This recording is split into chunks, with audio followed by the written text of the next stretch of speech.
Hello, everyone, and welcome to This Week in Hospitality Digital Marketing live show number 177, the final episode of 2018. We're well into our fourth year for actually 3.5 years. We have been doing this show every week, whether it be on a Wednesday or a Friday, but for the past 3 years, it's been on a Friday, 11:30 Eastern Central. And this is show number 177, where we discuss this week's topics that are worth your consideration out of the white noise that's out there all the time about BuzzFeed titles and clickbait and everything else, and then also tools that we have discovered, used, or have talked about as to their functionality. We also have guest hosts that come in, talk to us about their products and their services, along with industry leaders as to their perceptions and insights, and also our techniques, I guess, if it were, our insights as to methodologies as to how to improve your online digital presence for your hotel, whether it be branded or independent. With that soapbox elevator pitch, I am one of your hosts, Lauren Gray, hopefully to be joined soon by some of my fellow co-hosts for an end-of-the-year wrap-up, where we talked about recapping 2018, things that have changed that affected our industry, 2019 prognostications and fortune tellings as to what we think some of the fluctuations, changes, and impacts of some of the things that we expect to happen in 2019. And, of course, always a lot of fun banter and dialogue. Should we collect that collective mass of great co-hosts? At any time, you're available to go over and reach out to us on the chat to the side. If you're following us on our link, bit.ly/HDM show 177 will bring you to our show. Simply raise your hand to be invited into the show, and we will make you a co-host with us. And if you have a camera, you can turn it on as well, or simply if you want to join us by audio, you may. Or if you just simply like to sit back into the peanut gallery and toss us comments in the chat box, you can do so as well. We are also being simulcasted on Facebook. For those on Facebook that would like to ask us a question, please into the comment section as you're watching the live show, and you can go over and I'll bring it into the conversation on our live show with our co-hosts with that. Now, if Robert Cole is going to be joining us, if not, I would like to thank him in advance. Every week for this past year, he has assumed the mantle of giving us a very well-curated list of content, topics, and discussions that we should bring into the conversation. Now, never once do we actually get to hit every one of those topics, which is why it's so important to know that the show notes exist, that you can go back to and look at the links that he provided at any one time for the topics that not only we talked to, but the ones we didn't talk to. And speaking of the devil himself, is the man of the hour, Mr. Robert Cole of Rockshire. Robert K. Cole. What does the K stand for? Kingsford? Kingsman? Kendall, of course. Kendall. Like Kendall Jackson, the wine? Like, I didn't know. Perhaps, or the Henry C. Kendall Planetarium in Portland, which actually I don't believe exists anymore. That was my. I called you Space Ace, but I wouldn't put you on a rocket. I don't know. That was my plan when I was about 8. I think was to be an. Oh, I think it was everyone's. Yes. I had the full, the big scale model that was like 4 foot tall of the Saturn V rocket. Oh, pieced it together myself. Wow. Yep. I learned what too much glue meant early on. That explains so much. You can watch the progression of my model making skills from the bottom of the rocket to the top, because by the time I got to the top, that was looking good. However, the rockets on the bottom seemed to look like they were leaking a lot of fuel. Got to get those O-rings glued properly together. Damn those O-rings. Yes. I was just complimenting you on your curated topics, not just for this particular show, but for the entire I thought they were slightly weak this week, but that's okay. There were actually 2 very good topics because I sent them out for midnight that popped this morning, which it's like, dang it, you can't get ahead of it. The news cycle, so. Yeah, right. True. When we talk about bleeding edge, we're talking about hot off the press. And for those who don't remember the old hot off the press statement, there used to be a very big warm typewriter, so to speak, that was sitting in its own little room that was persistently typing 24 hours a day from the news wires, everything that was going on. So when it was hot off the press, it's because somebody literally ripped the sheet off to bring it into the newscast to talk about. A telex machine, or the teletype, which I actually have experience with using in a professional capacity. So did I when I was in radio. When I was in radio, I had to go in there and rip off news and read it for the newscast. Absolutely. I had no idea you had been in radio. So you've done this professionally before. I was the youngest disc jockey. This goes back in the late 70s, early 80s. Really? The youngest disc jockey in Florida. Yeah, I worked at first WTMC, then WWKE, then WWKO. Then I was a fill-in for BJ 105, Y100. Wow.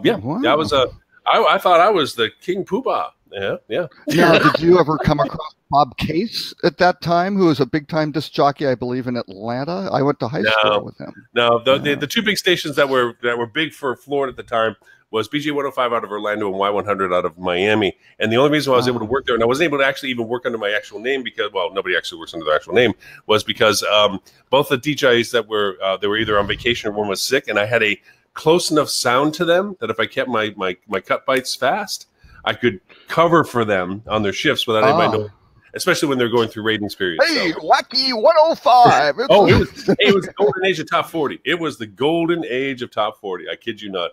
But anyway, we digress. You have a top story today. The most exciting hotels opening in the U.S., and I have questions about that. So I want to hit that one. Well, that's why I put it. I mean, it was a Forbes article that was one of those, and I think now these are the most exciting hotel openings according to this fellow. I didn't really do a background on Eric Rosen because sometimes I like to see who are these people, have they worked professionally with the particular organizations and things like that before.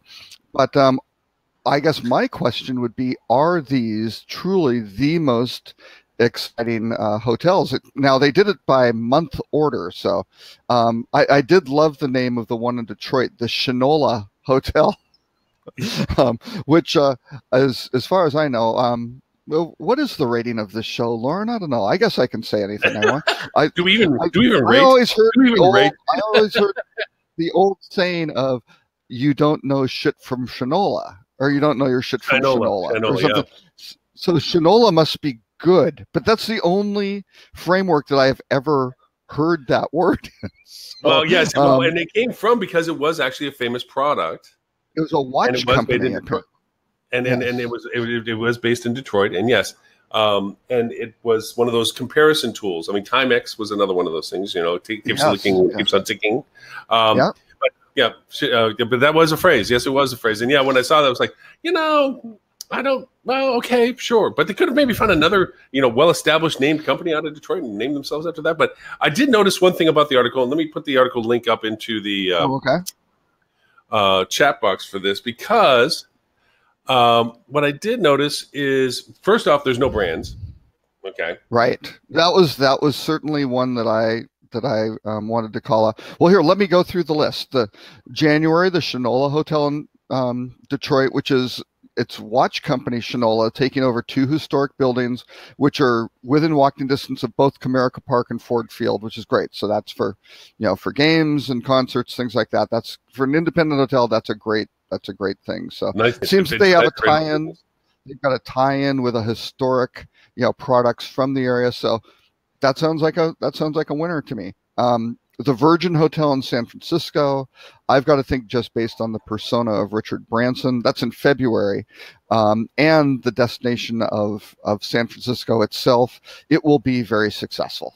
Yes, just kind of that combination. What they said with design touches and things. I mean, Lucy, which is kind of their digital concierge. They've had that at their Chicago property for 3-4 years. I don't know. It's been a little while, which it's been getting enhanced. I believe the folks actually at Lufthansa Systems developed that. But let me see. They're basically talking about that. So, okay, that's more of a personality type thing. Now, Key Largo, Baker's Key, yes. Which I'm sure some people will say Baker's K, but that's, I believe, you being the Florida expert, that it should be Baker's Key Hotel, I believe, is yes, Cayk, or it is Key. So again, that one, now that is a Curio property. So, well, and I'll comment on that when we get back to it. I know that property very, very well. Oh, you do? Okay. Yeah. It's reopening the, what was it originally? I can't remember. It was. It was a Hilton. Oh, okay. It's been many things. Primarily a Hilton, but it's been many things. Yes. Yes, a lot of them. Actually, just to digress, as I'm prone to do, I remember oh boy, I don't know. It wasn't Checky Dev. It was a Cornell professor spoke at a HEDNA conference way back. This was like I'm trying to think. 89 or something, and I remember it vividly. It was in Washington, and he got up on stage and basically said, "Can someone tell me the difference between a Hilton, a Sheraton, and a Radisson. And there was kind of, cricket, because that's how he opened his talk, right? And he said, no, this isn't a trick question. Can someone legitimately tell it? I have a reason. I'm not trying to be mean. I'm not bad. Can someone tell me the difference between these brands? And, somebody raised their hand and said, well, Hilton, you can double dip on points. He goes, no, that's like a tactical market. What is the difference between the products themselves? And nobody could tell them, which is pretty scary. Right then and there. Especially for those that are working for those brands. For those brands, yes. And so I said, no, the only thing is, and he mentioned a property, it was like somewhere in upstate New York, Syracuse, something like that. He goes, no, I'm serious. In the last 10 years, this hotel has been all three of those brands.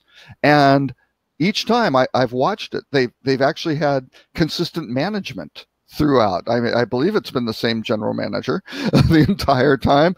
And he goes, and nothing dropped off. So when they changed from brand A to brand B, nothing dropped at like 20%, and then they had to build up the market. He goes, it just kept continuing, because he goes, so what's it? And then he went off into brand, a talk on brand differentiation and how to be, how you should be different and communicating your differences and things like that. But it was like, he said, all I could tell was they changed the sign on the roof, sort of thing.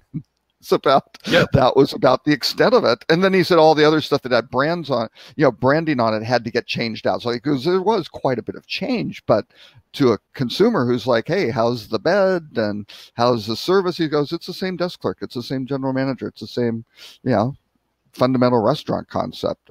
Nothing changed except the flag. And so he goes, his point was, I think when you make a change like that, something to change. Right. If there was a difference between the properties, and it was like point well taken. Okay, well, I'll go through the rest of it. Rosewood Miramar Beach in Montecito. Again, boy, I got to think that's going to be a great one. Close to Santa Barbara, Southern California. I think that is a winner. Ever since Rosewood lost Hotel Bel Air, they haven't really had that much of a presence on the West Coast in California. So that I think there will be some people who've been missing the Bel Air being a Rosewood who will go flock to that. Maison de la Luz, which I believe is how you pronounce it, L-U-Z, in New Orleans. There's probably some Cajun pronunciation of that. I think you did pretty dang good, better than I would have. Yeah, so that's the Atelier Ace. So that, I guess that's an Ace hotel. I didn't really look deeply into it, but that could be interesting. I mean, that's a nice spot. Andaz Palm Springs, and again, that's kind of the lifestyle brand of Hyatt. So and again, this one's 150 rooms. All these are relatively small. I have been saying most of them under 200 rooms. I'm pretty sure. The New Orleans one was 67 suites. Rosewood one's going to be small. It didn't say the number of rooms, I don't think. 200 rooms at the former Hilton in Key Largo, which is so cruel to say that, the hotel. Sorry about that. They didn't say, 192 rooms in the Virgin property, which is pretty small. 129 at the Shinola. So these are all pretty small boutique properties. So you have the Andaz in Palm Springs. I don't know. They didn't really, it's in trendy location. Grounds will include garden areas and elevated patio terrace with views. Not a lot that makes it, too different there. The W in Aspen, which is the former Sky Hotel, I'm sure that will do very, very well. That was a great little independent property.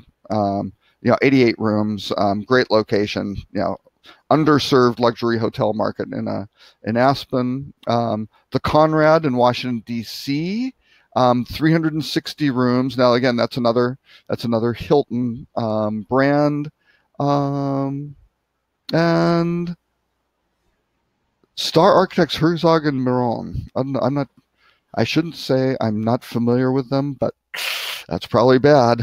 I should go look them up. The Proper Hotel in Austin, obviously very hot market. It's a millennial focus. Are you familiar with Proper Hotels? They're in LA, Santa Monica, Portland, and now Austin. No, I'm not. I'm not. That's probably one we should look at. It's a millennial focus mini chain. So that would be good. Sounds like there's some barbecue, oyster bar, casual takeout, 32-story tower, 244 rooms. Okay, so that to me is a very interesting property with 99 branded residences in a building just a block from the shores of Lady Bird Lake. So that sounds like a very interesting property, especially when you start seeing the size. They've got some considerable money wrapped up in that. They've got 244 rooms. And then Four Seasons Philadelphia, which I participated in the original Four Seasons Philadelphia, which was wildly successful, which I'm not even sure what it is now. But they're doing a James Beard award-winning chef, and supposedly it's going to be the tallest in Philadelphia's tallest tower. So that should be a good one. The Guild in San Diego. I was watching that get initially renoed or demoed, I should say. Because I was seeing the Gaslight District. If anybody's been to I don't appreciate their term swinging Gaslamp Quarter. That just doesn't ring quite why I remember it. But anyway, the Gaslight District in San Diego is such a cool spot. Oh my God, it's so much fun to be down there. The issues, I think, somebody should build a parking garage because, good God Almighty, you can't get anywhere close to that place if you're planning on driving there. You just, if anything, Uber in or Lyft in or freaking take a public transport in. It's really neat. The restaurant there, the diversity of restaurants, the diversity of people, really cool place. This hotel, I think, is going to be freaking rocking because if it's sitting in the middle of that, they're going to be having a happy place. Yeah, no, and they're keeping it's an Army, Navy, YMCA building. The room categories take up names of guilds like Society, Apprentice, Journeyman. They're using the same. They're keeping the original YMCA basketball court, things like that. So that's great. They didn't just tear it down and put up something new, which you might not be able to do in the Gaslamp. Well, they said they're going to make the Grace Ballroom, so maybe it's a into a ballroom, which is great. They'll probably flip it around very well. Yeah, but I mean, just the fact that because if I remember the just the outside though, I was never inside because like I said they were going demo.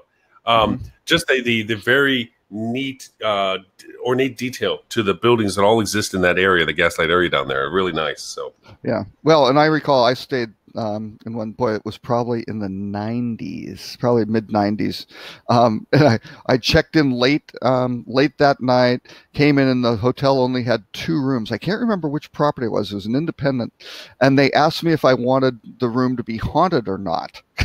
And I was kind of like, that's a very interesting. I've never been posed that question before in terms of room selection, and so they. Of course, the world you go to, that may mean something entirely different. I asked for kind of a description of the haunting, and not a big, ghost type guy, kind of like, no, not, I don't necessarily buy into too much of that. But the way they described it, I thought, you know what, I'll take the non-haunted one. I need a good night's sleep. I have meetings in the morning. I think I'll wake up refreshed instead of terrified and questioning my life existence. And the last on the list. Oh, the Halapuna Waikiki by Halakalani. So, which is very interesting because it's the former Waikiki Park. And the Waikiki Park was always way down almost by the marina next to the Prince. And I think it was it the Ilokai before that? I can't remember the name of it. But it's been around. It's 288 rooms. And it's interesting. So at least I think that's where this one is. Oh, wait, Waikiki Park. You know what? That may be a different one. That one may be down close to the. It's around the corner. It's not. Is that down by the zoo? Over by the zoo down there? Oh, okay. That's right. No, sorry. I was thinking of a different one. That's right. But 288 rooms. But Halakalani always only had the one property, which was a very good 5-star property, great dining, world's worst beach in the center of a great pool area. But horrible beach right in the core of Waikiki. And they never did additional properties, so now they've done another one, which is the beach was like this wide, and everybody was walking through. So there was never a chance to really go sit out front. You either sat in the bar area looking over it, or you walked to somebody else's beach. But a couple of things with this one, and it's neat that they're doing this because Waikiki, as you know, you've been there. I've been there. You know, for anybody who's been able to chance to be there, and it's amazing to go down there. It's so busy all the time that they just keep everything well maintained. There's not a lot of like having to redo because it's so expensive to redo stuff. Obviously, going through the adagios of, hey, you're on an island. So you know, why go through the expense of having to reinvent yourself? We're so used to here at the mainland to go over and have the constant returning of FF&E renewals and brand standard changes and everything like this. Well, down there, it's not near as much. You see things that have been there. You know, you can go back 10 years later, and you're going to see the same. I mean, well-made chairs, the same well-made tables, the same well-made walls. You know, they keep it very well maintained. Because they want to get as much life out of it as possible because they have already the business, so they don't have to keep reinventing themselves to drive business. Well, and with the sea air and everything like that, you know, you can take the approach where you just change the stuff out and stuff like that because the salt isn't necessarily, you know, generous to furniture and things like that. Right, so, right. Yeah. And sand is not so good for flooring and carpets and things like that. Pretty abrasive stuff. Going through this list, I mean, obviously these are all affluent location, affluent cost hotels. These are not your standard fare for normal travelers, or I should say, economical travelers to this process. I'll take some examples to some things where lipstick is still lipstick. The Key Largo property, the one that's being put down in Baker's Cay.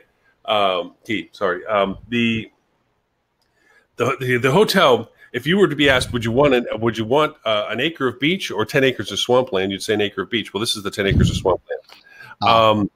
This one is not on what. Now, do they have beach? Do they have beach access nearby? They have. They're facing the Florida Gulf. So they're the Florida Bay side. So it's a very flat water. It's very shallow water. It's not facing the ocean aspect of it. And there's no real beaches. Most people go down the Keys saying there's beaches. There's literally no beaches down there. I mean, the only one that's truly a beach is in Key West, and that was brought over from the Bahamas. Right. It's all coral down there. Now, it's not to say there's not sand on the coral. There's some really Bahia Beach and so forth. There's some really cool little niche beaches to this, and there is sand on their beach to it. But they're in the middle of tropical lush land. So for them, the hotel you drive back off of US 1 into very beautiful garden areas and so forth. Over the years, every person that's regenerated this hotel has added some intrinsic exterior value to this place, but it's one of the biggest footprint hotels in Key Largo. That always made it a success. It's one of the largest conference spaces in Key Largo, which always made it a success for those types of things. But its actual value proposition is the footprint that it sits on allows for the garden walks, the kids areas and so forth, where other hotels and so forth are so small footprinted, they don't have the luxury of square footage space to even offer those things. So that's been the real value proposition of this building. It's nice that they're doing it. The picture that they provided in this article for those who look at it, it looks the same but newer, which means that they really didn't do much structural change, because down there they work on a credit system. To change any square footage, you have to assign credits, and they don't give credits. So you have to tear down buildings to get credits. So they didn't do real expansions. They probably did some renovations. They probably did some improvements, and probably a lot of FF&E. But the idea of this, going back to prognostications of 2019, I'm noticing, and this is just maybe me, conspiracy theorist, that these types of hotels are being built smaller because there is a rift growing. Well, there's been a huge rift growing between those that have money, or a lot of money, to enjoy places like this, and then those who don't have the money to enjoy a place like this. And so you don't build grand dame hotels anymore that thousands of rich people can come to. Right. You build small, boutique-ish, well-positioned hotels that affluent people can go to. And then you build large box hotels that the general affordable masses can go to. Because it seems to be this building cycle. Small, boutique, expensive, large, box location. Right. So, the days of the Waldorf, like in New York, the Waldorf Astoria, the Plaza Hotel, all these great grand hotels are now much, much smaller. I think the Plaza was originally, I think it was close to 600, 800 rooms, something like that. And they weren't necessarily huge rooms because it was built back in the in the 20s sort of thing.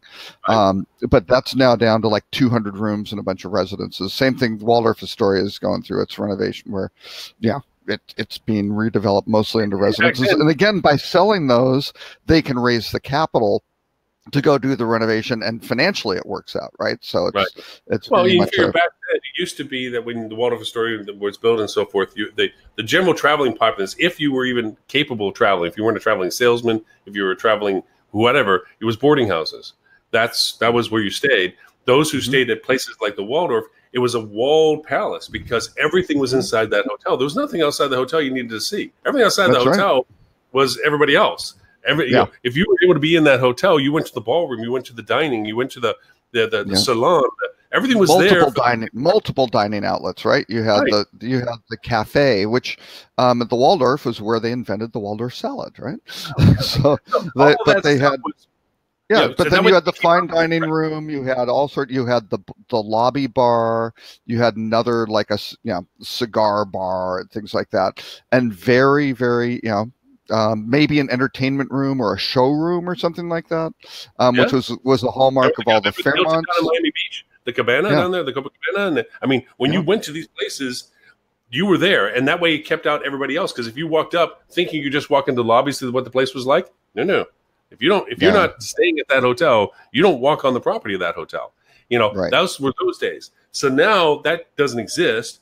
There is a different blending of people that travel. There's a lot more reasons for people to travel. And there's different cost to travel, but these places for those who want to be different than others still need to exist. And I'm not saying all these hotels are being snooty and stuck up, but there's certainly not places I'm going to go to on a regular basis. I can't drop $500, $600, $800 a night every night. I mean, I can't do it one night. I'm going to go to some place that's probably much more reasonable and in a much better location. By the way, where are you staying for the digital conference? Right now, well, okay, I will reveal, and I apologize, hotel revenue managers, hotel marketing directors. This is a horrible, horrible thing, but it's what I do, right? It's what Robert does. right. Because and I've done it successfully the past several years. What I'll do is I'll go out 6 months in advance, somewhere way out, and find a 3 to 4 star, a 3-star hotel at the best possible pricing, right? And in this case, it's my wife and daughter also come with me generally, or actually my wife comes to me with this conference. My daughter's coming this year, right? Because she's going to be studying overseas. So she's going to not be in school right then. She's available. So I grabbed a room, I believe, at the Hilton Garden Inn in Midtown, which is completely fine. I've stayed there before.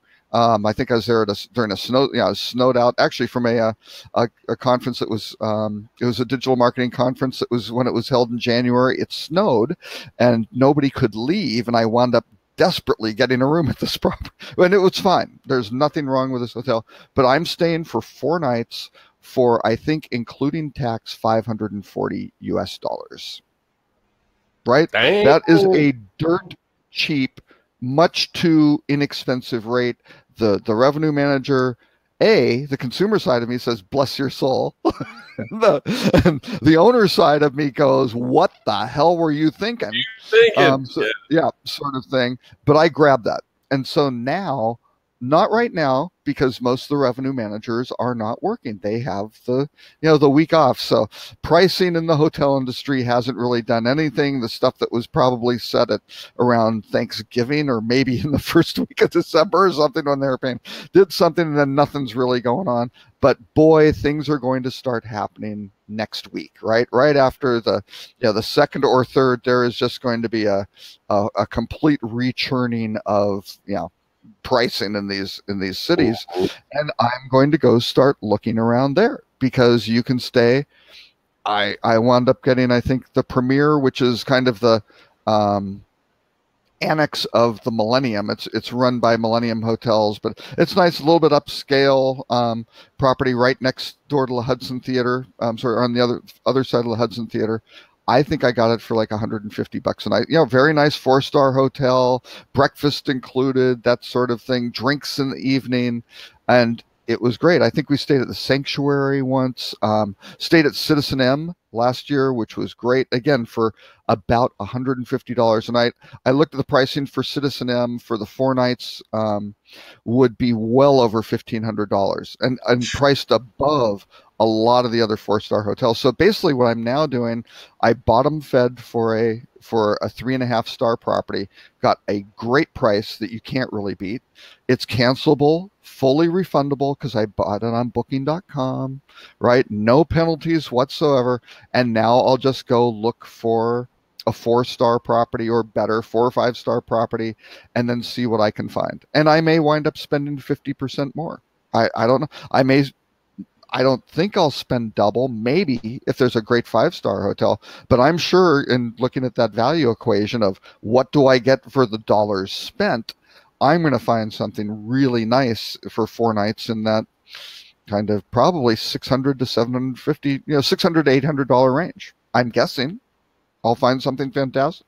And if not, I'm completely happy with the Garden Inn, right? So there it is. That's the, and I think years ago, that sort of approach to getting hotel rooms was kind of a rarity. I think that's becoming more of the case with a well-informed consumer, right? Mm-hmm. Because, and I think that's why Booking has done so well. That whole, you don't even have to give, well, you can have a credit card number, but they don't charge a credit card number in advance when you have to get it refunded or anything. You have minimal skin in the game, right? It's just, I'm holding a reservation. That's all. I've locked in a price. And that's a total commitment. So okay, let's look backwards before we look forward. You had an article from Search Engine Land, SEO Year in Review 2018 saw Google updates and focus on mobile. I'd like to look at that one, and then I'd like to look at the one after that one, which is the one that you did from Hotel News Now, which was hotel sales marketing trends to watch for 2019. Now, the reason why I'm running the conference thing was we have an excellent keynote speaker that's going to be at HSMAI's digital marketing strategy conference from Google, and then we're going to have David Atkins, who has been under the radar for a long time, ever since he joined Visit Florida back a couple years ago.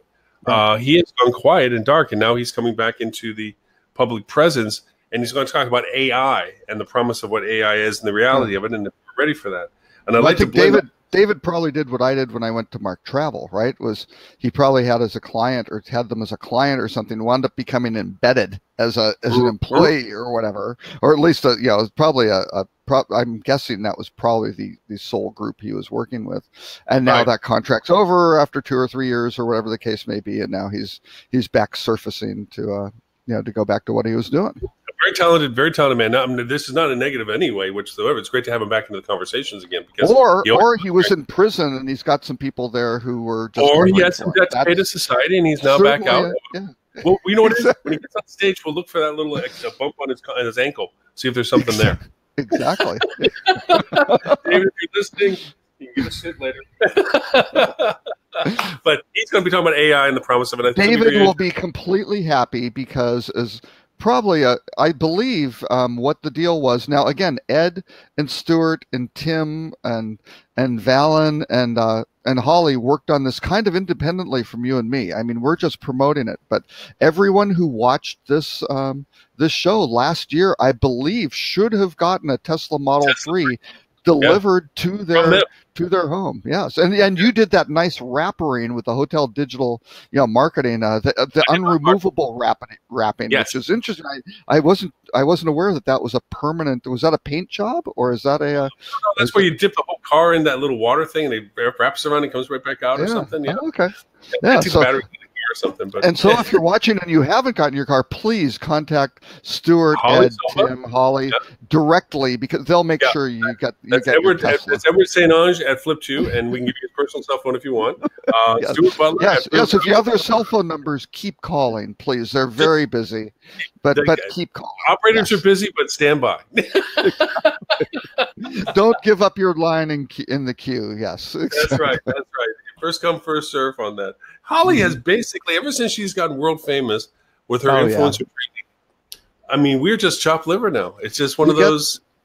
The people like Holly, once they hit the big time, they forget about the little people who were there supporting them back Well, the only she remembers only because she's still standing on her head. That's all it is. That's what it's boiled down to. Yeah, it's just this sad thing.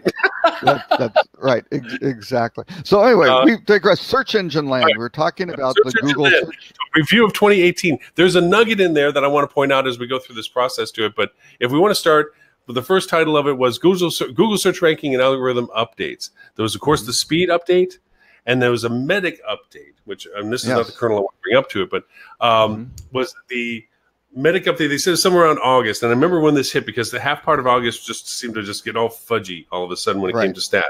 Okay. Yeah. Google said they're not going to keep announcing their algorithm updates because it's kind of funny because they created this world that we live in for SEO in relationship to Google. We're all sitting at the bottom of the volcano waiting for somebody to come down with a couple extra tablets to tell us. Was the whole Matt Cutts. You waited for Matt Cutts to come down and present the tablets and say, here's the Trading Places when they announced the orange juice thing. That's kind of how we all feel every time that Google comes up with some sort of what happened, and it's like, well, we're coming out with the announcement of what we did. It's like but basically they did a big change as to how they quantify their algorithm usage, and that changed a lot of how sites were done, obviously, in the sense of how well they were ranked for what they were presented for in the sense of their authenticity or authorship to it. And that was what they called their medic update. And they said there was nothing you can do about it, right? You can't game it. It's there. And we made some broad core changes to the algorithm, I believe were the exact words. Yeah. And these are the things now we're in the realm of AI where they're using AI larger percentages that we've lost track. They don't tell us anymore how much percentage of the actual search algorithm is now under the control of AI. It was last mentioned at around 26%, and that was at the beginning of the year. So noticing all these changes going through in the algorithm updates, we can only assume that the AI's variations and usabilities has improved or been used in different capacities and so forth. So what they're saying now is stop trying to figure us out. We're doing what we think we need to do to be better at what we're providing for user experience. You can't second guess us anymore. You can't put white letters on a white background anymore. You can't keyword fatten your pages. You can't even show up for certain pages now, which is the one I wanted to point to, where they're talking about certain words are off the board. There's no results. What's called the 0 results in their UI engagement. Okay, there are certain things that do not show multiple variation answers. Now, remember, as a search engine, when we go on computers, we ask a question, and the Google will come back with what they think is your best in descending order as to what's next best for them. As to what options. They think here are your best options. Yes. Now, we've had this on the conversation on the live show before where Google wants to be the ultimate assistant. They want to be able to give you a single answer to a single question, much like your friends. I don't ask Robert, so what do you think of this? And he goes, oh, it's blue. But it could also be blue with a shade of white. It could be blue with a shade of blue. It could be blue with a shade of white. You don't answer that way. It's like, it's blue. So with this, the 0 option stuff is first starting with... I normally answer, what does Ed think?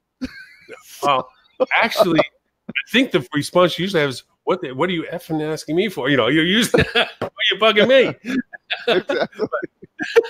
But with this one, what's happening is more and more questions. If you look, and just do this as a test at home if you want to, not right now while you're listening to us on the show, but do speed test. All of a sudden, you have a speed test from Google. What time is it? What's the temperature outside? Who won what X game? There's no multiple results. There's single answers.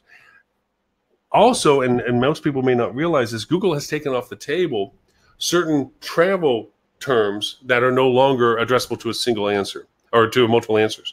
Best downtown hotel of Dallas downtown hotel, best Dallas hotel. Those single answer results in some markets, not all markets yet, but in some of the more primary markets, are no longer assigned to outside entity. What they do is Google will translate that to them. Basically, they've taken it and it's now their term, and they answer the term as to what they want to say. And they have a broad assortment of hotels that they can evaluate on a wide variety of criteria based on reviews, on price value, on whatever they may deem appropriate, which again, no one really understands. Right. And it's also about what they know about you. When you say best hotel, they're going to take whatever they know about you as well and add that into their equation as to what they mean. That's the AI portion. Okay, right. It's not a flat single algorithm used for everybody. It's a methodology that's used for everybody. Well, but it's and just imagine. I mean, I described in pretty deep detail my process for getting a hotel in New York for this one event in January. Now, this conference moves between January and February. I would say this, from an AI perspective, would be relatively difficult challenge for Google to figure out, but you start looking at these signals and you go, wait a second, it's a 4-day length of stay. If they know, from things of, hey, I've posted this, I've gotten things, or, again, if they're looking through my Gmail, they go, oh, you got the conference confirmation. That's great, sort of thing, right? You get all that sort of stuff together. It goes, oh yeah, you're going to the conference. It's a month early this year, and it knows 6 months previously going, oh, it's time to go, lock down your 3-star hotel to get a good rate. And then it knows, oh, after January 1st, when the rates, are all going to churn and get updated, now let's go looking for 4- and 5-star deals. You go, well, that's pretty complicated, but could a truly informed AI assistant do that? I think so, right? And it would probably be like, that's great. I'm having, somebody's working in my interest to get something, something that's going to give me the greatest benefit, which is exactly what I want, right? Which is fantastic. It's like having a great administrative assistant back in the day, which people don't even remember having those. But again, that's what they would do. They go, yeah, I got you a hotel. You didn't know necessarily anything about it. The assistant knew what you liked. They handled it because, again, they knew where your meetings were. They knew when your flights were. They figured out this is going to be the best bet. And you didn't, if they were good, you didn't really have to question it, and they weren't wrong almost ever. Other things, there wasn't an article that you put up in here, but there's one from Cody that was very interesting. And what they're doing is they're beginning to see Google test preemptive rates in the future, much like they're doing for flights, but for hotels now. Yep. Cody had this in their blog article. I'm going to put this link that we're talking about right now. I forgot to do that in our chat. Oh, okay. Cody was pointing out that, when you go into Google Local or you're looking at a business on Google Maps, and there's this time cycle, okay, right, as to busy, not busy, and where you are in that time cycle, saying it's a little busier than normal or less than busy or whatever. They're now doing that, according to Cody, in a test module as to how that displays for hotels. And right now, the example that Cody showed, and I'll put this in the show notes for people to go to as an incentive to go do the replay, where they're putting it on the top bar longer with a spread of 14 to 21 days. Right. And they're showing rates as they are in the scope of so you can look and say, okay, wow, look, that day's cheaper than that day. And you can see it's a Monday versus a Thursday or whatever like that. But then they're showing this in the timeline.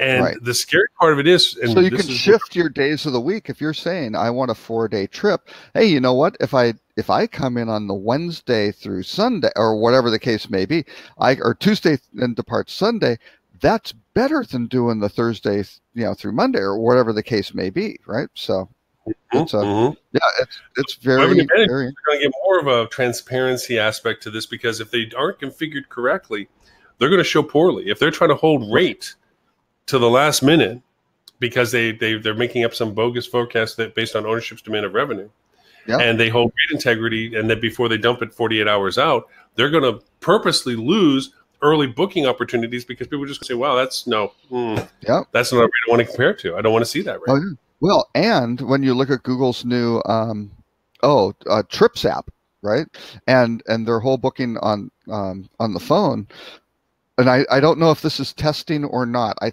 think it's now in kind of out in the wild for everyone to use. But they now have a flights tab, a hotels tab, and a combinations tab. So logically, you start putting the flight timing together with the hotel timing, which you would think generally should go together. I mean, if flights are very cheap to go into a destination, come out, but not always, right? There's some variation. You can wind up getting some very interesting combinations where you start looking at, oh, well, let's look at this particular flight. I don't have to fly basic economy because they will filter that out of flights, right? You can say, I want such and such, such and such total. I'm checking a bag. It's going to be this much, right? So you can understand your pricing there. And, I can get a great hotel over, because again, if they know the arrival departure pattern for the flights, they got a pretty good idea when you need that hotel. So all of a sudden you can start putting that stuff together and going, here's an answer for you, or here's what we think is the best bet. And, would you like to go dig out stuff on your own? Go for it, right? And again, as you do that, and maybe you do find better stuff for things you prefer, all that's doing is providing more signals to Google about, how did you search to look for more, different things?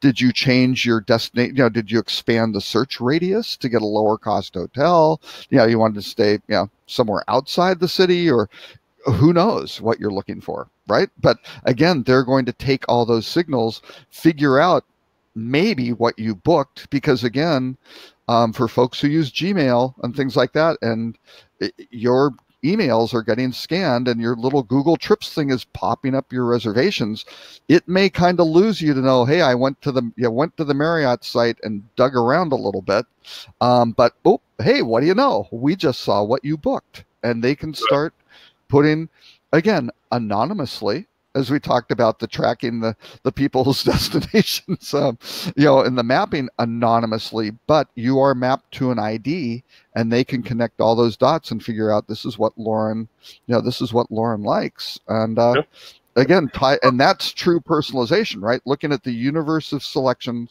True personalization is looking at the universe of travelers and saying, here's what people liked who had interests and kind of fits like you, right? This is what we really think, based on the behaviors of others, is going to work for you, right? And they present it and you go, and maybe you're a little bit different. Maybe they guessed on the wrong grouping or whatever, or, weighted signals too heavily, certain signals too heavily in your case, but they're learning, right? As it goes through the process, it doesn't take a lot of math. You remember there was a golden age of app development where everyone was developing an app with a certain twist or change to it and so forth. And there's a lot of fun ones where you could say, you could plan your trip and pull things over off to the side of things you're interested in to create a kind of an interest list. And then eventually you can see if you want to piece together. Those technologies went away. They've gotten refined and improved. They were absorbed and bought by larger and larger entities. But you figure it's like, okay, if this learning process is that Lauren doesn't want to spend more than $150 on this trip per night, and he doesn't mind taking public transit because they can see how I, from my searches on maps, from my usage on my GPS tracking and so forth, how I travel, whether it's Uber versus transit. He's walking in from LaGuardia.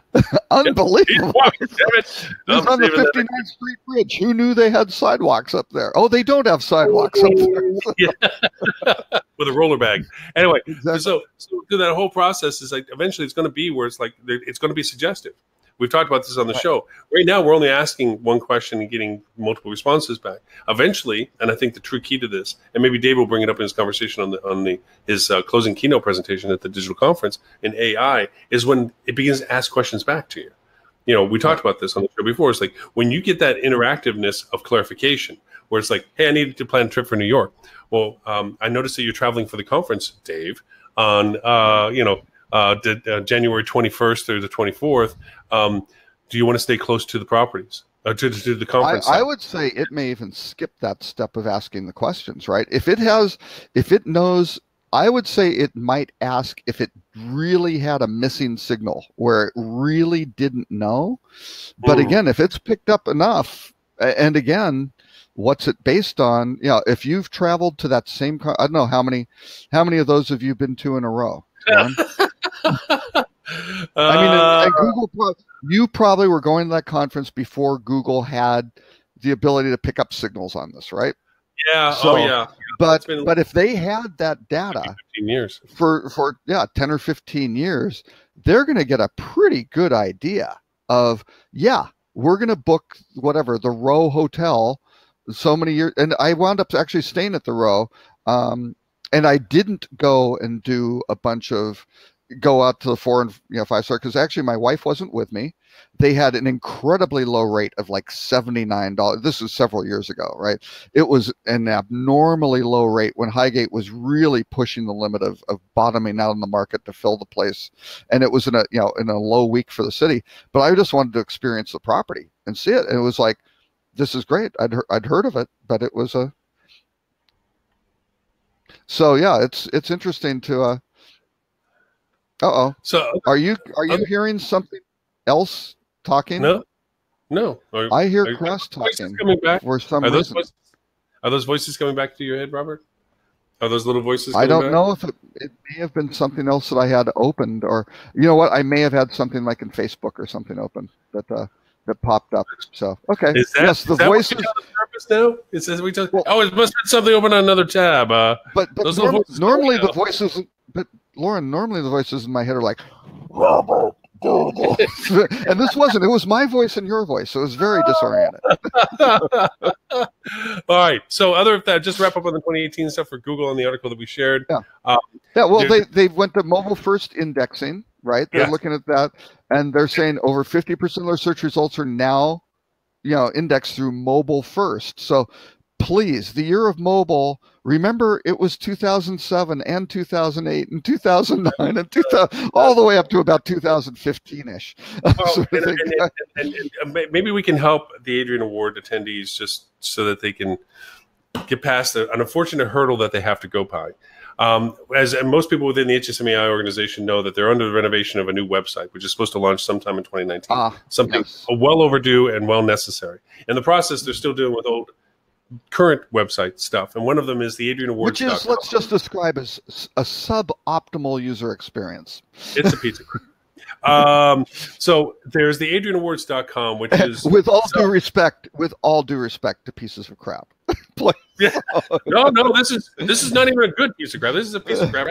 That's right. But this one is a site that you're supposed to go to be able to sign up to go to the Adrian Awards, which is the night predicating the digital conference, which is honestly, and I mean this sincerely, it's a gala, and it's a lot of fun watching people get awards, but the real amazing fun part of it is the networking at the beginning. It's kind of like the Focusrite for HSMAI, for the industry in a general sense, where Focusrite, if you want to network with the real high-level people, Focusrite's the place to go to, because God knows it's expensive to get there, but it's so worth it if you want to be in front of these top-level guys. When it comes to talking to people that are really involved in the industry and are really in the middle of everything that goes on in a globalization kind of way. The networking cocktail hours before the Adrian Awards themselves are a golden period. Now, this is not to discuss business. Nobody's going to want to talk to you about buying your stuff. But if you want to create connections. Oh, no, Lauren, you go in, and just like any other relationship, the first time you meet someone, don't you try to sell someone something? Yes, room and rate. Hi, I'm such and such. Rate of such and such. Yes. Yeah. Well, that's what most people do with their social platforms. That's another story. But exactly. If you're doing that on your social platforms, please don't come to the Adrian Awards. Or give everyone a favor. Because you're going to want to do some more business. All right. So anyway, so you go over and you get to talk about these people. It's really a lot of fun. But you have to go to this website, AdrianAwards.com. It is miserable to try to book through, because as soon as you go through and you can even find the button to bring you to book, it immediately says, hey, you're not a member, you got to log in first, and it wipes the screen away, and you got to go, well, I'm not a member, so what am I going to do now? Anyway, the idea is that mobile-friendly and secured sites are two minimum criteria now. The third is speed, okay? Speed you can kind of get away with, because that's really an effective guest experience. So Google's not going to rank you very high if you're slow, and guests aren't going to really engage with you much if it takes too long. So that's a given. But if you don't have an SSL, a secured certificate on your website, just make it the HTTPS that you see in the address line, Google won't even index you. If you're not mobile friendly, and in fact that you have a mobile aspect, Google's not going to, they're just, mobile is first. Your website, we build websites now that are, we use a little screen. I mean, literally, we have this huge screen we're building the website on, but it's being built for the display version of a mobile experience. And then from there, we learn how we escalate the navigation and the additional media when the screen gets larger for a desktop. It's the minor aspect to the development, not the major aspect anymore. And so if you're not mobile first in what you have for your site, if it's not responsive like AdrianAwards.com, and it's not mobile like AdrianAwards.com, and it's not secured like AdrianAwards.com, it's not even going to show up. So do yourself a favor if you're an HSMAI member, go to hsmai.org, go find the Adrian Awards page and just log in and buy your ticket there. Don't even bother the process of going through adrianawards.com because it ain't going to help you. It's not going to do anything more than, because it's only going to drive you to the same place we just told you to go to. So we'll put the link for the registration for Adrian's, and we'll put the link for the Digital Marketing Conference in the show notes directly, so you can go. But you're gonna have the same issue as soon as you go there. If you're not logged in as a member already, when you do, it's gonna stop you. Say you're not a member, you gotta log in. If you're not a member, just go and say going as a guest. Okay. Now there's no more early bird special, but as a secret, I am asking them if we can go over and regenerate the early bird code and redistribute that on a limited target audience. An insider price, a friends and family insider price, perhaps? To run until the end of the year, just so you can save yourself the extra coin. Now, we know that most hotels are affording the person to attend, so it's not exactly coming out of your wallet, but you still have to ask, and then if it's a smaller price, it's easier to ask for it. So, well, what's the differential in the price? It's $100. I think it's $100. Okay. So does it cross over a major number though? Does it go from $950 to $1,150, where there might be a budget constraint or something like that? Or no, again, I think it's like a 5 to 4. I think it's a 7 to a 6 or something like that. It's somewhere in that range. Now that said, I can't begin to tell, nor can Robert, because he's also on the council that built the agenda for this year. But the agenda is freaking kick ass, and the Digital Marketing Conference. And I mean this sincerely, not as a pitch to the process. It is the best peer networking digital marketing conference there is in the industry, period. There are others that are out there that do digital marketing as an aspect of it. There's components to it. But if you want to talk to real people that are in the middle of digital marketing for hospitality, or marketing, as we want to better call it, for hospitality, there is no better peer engagement, networking capability, regardless of the great content on the conference, than there is at this conference. The people that you will meet at this conference are lifetime. You will forever be engaged with them because there will be a resource for you as the years go by. Literally firsthand experience, I'm saying that because the people that I still talk, Robert, all of our other co-hosts, all of us in one way or another met or came through the process of meeting each other through this digital marketing conference. So it is a amazing networking, get to up to speed, finding people that you can rely upon to call and say, hey, is it blue today or is it red? And, if you ask Robert, he'll tell you about Four Seasons and Cornell and, right. I'll be able to tell you about all sorts of things prior to 1990. Yes. And when you owned a buggy whip company. It used to be like, it is kind of funny though, where I'll have a conversation where somebody will talk to me about this really amazing new earth-shattering idea, right? And it's like, yeah, I've seen that, done that. I go, no, nobody's ever done that digitally. It's like, yeah, but it's been done very successfully, or you got to watch out for X, Y, and Z because again, this may be my mantra for 2019 is digital is a tool. It's not the be all and end all itself. It's a method to accomplish, some sort of goal, to create some sort of outcome. That's what it is. So what's your objective? What's your process to do that? Hey, can you use this tool to enhance that process, to make it more seamless, to get better data out of it, to track it better, whatever you may use that tool for, to get it on a certain device, to get it to some. That's fantastic to reach and engage people, but it still comes down to what's your messaging, what are you trying to accomplish, and why are you doing? How is this fulfilling your objective as a business, right? And that's still, I think, a challenge. Again, going into this, looking through all the Google, the Google stuff that was in that Search Engine Land article. I think, well, the reason I threw it into the list of topics was, people should just be, even if you aren't necessarily responsible for SEO, you should be looking at all of these things, because this is what Google is doing to focus on structured data, right? Enabling speakable markup to voice queries is very, very important, because Google's predicting, I don't have the stat here, it's something like more than 50% of the queries are going to be by voice. I believe it's like by 2020 or something as a stat. It's very, very high. So hey, might as well use 2019 to get ready for that. It's only 2020 is, going just a little bit more than a year from now. So, but it goes through the UI changes, the mobile search, all the other different aspects of of local. And it's just an outrageously valuable article on what changes Google's made. And if Google's changing something, yes, it may be an experiment and they may kill it, which is certainly one of the challenges with Google. In some cases, maybe 10 or 15% of this, you're going to go chase down and do a bunch of stuff, and then it's going to wind up getting deprecated at some point, a year, 5 years from now. But you know what? If they think it's important, they're testing it, it's out. Do it. And keep in mind, too, there's a lot of things that Google's doing that we are no longer able to influence a reaction to. As they pointed out earlier, and what we said earlier about this article, they're saying, hey, these algorithm changes, there's nothing you can do that's different other than doing what it is to represent your product. Right. Because have great content. Right. Right. And some of the stuff like the schema stuff, though, you can still do that, right? There's still ways to, They're not saying just be willy-nilly about this. There's still effective ways to improve how you represent. It's like somebody, which we don't represent well, that can speak well for themselves. Yeah, that's right. There's a difference between being eloquent about how you say it and being brutish and not being able to explain yourself well. Same too when it comes to SEO. There's, like you pointed out, schema, and there's a great refinement to hospitality schema that's come out.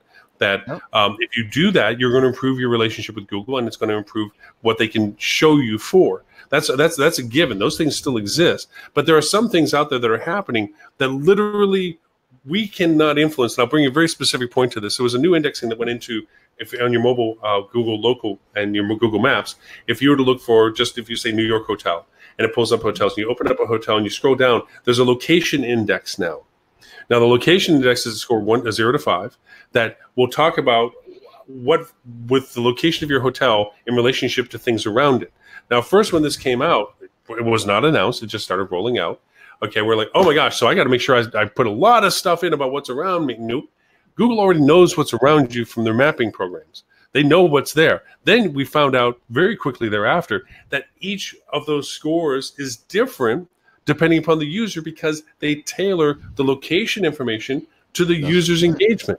So it's not whether Robert and I seeing the same score, like I see a 4.8 with my hotel and the items around it, Robert may see a 3.2 because what I like about being around a hotel isn't what Robert likes. And so the score index is actually different. And there's no way to influence that because Google already knows what's around you. They're assigning the indexing according to the user experience.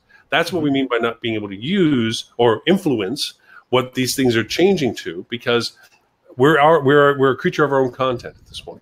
What we are is what we are. We can't really modify how we say it about ourselves. We can't talk about the double wide porta cachet and think we're going to get larger trucks to drive through because it's still only 23 foot tall. Anyways, all right, that was 2018 on. But again, those are they're incredibly important considerations, because you can't just go and game this stuff the way you could. Just like, oh, here's a little trick and here's the gap that I think. No more silver bullets. There's no more silver bullets. Oh, we do this one thing, we're back on top. Well, and the funny thing is, if you watch the Senate hearings with Sundar, the CEO of Google, when they were beating, these clueless senators were beating him up about how search works, which was just crazy. But he was trying to explain. And he kept his cool, which I guess is very important in front of the Senate. But just saying there are 200 signals. I mean, Google, if you give them some query and say, Lauren Gray is looking for the best hotel deal in New York City or something like that, nobody at Google can tell you what that answer is going to be. Right? It's the algorithm. It's this accumulation of your personal information, your behaviors, your location, all sorts of factors, the hotel, the whole universe of all the options, they come up with. And again, the part with voices, it's going to be an answer, right? What's that game that they play in Eastern countries, APAC, where you drop the marble on the top and it bounces through all the pins to get down to the bottom? It's a very famous game. Can't remember the name of the name. I literally, when I was a lot of science centers, and looks at the normal distribution of the ball bouncing around, right? Yeah, but there's a name to it, and please, if anybody on the show is listening to it, let me know what it is. I'll look it up after the show if I don't have anybody answer me back. Mm-hmm. But I was actually pointed to it that from one of the engineers when we were out having coffee, because those little booths are everywhere where you can go play, and they ding ding ding ding ding, and the ball bounces through, and you get more balls if it lands in a certain spot or something like that. It says that's what Google's doing. Is this you start at the top, but based upon a whole mess of factors that we don't control anymore, it finds its way down to a single, to a conclusion.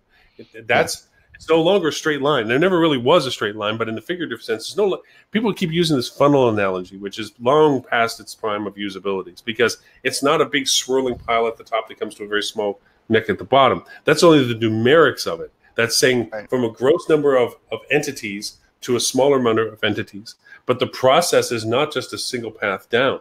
If you were to actually put it into a 3D function, it is literally a global, it's bouncing in a circular, not swirl, circular fashion all over the place, in and out of this direction, that eventually finds itself in the location you're at.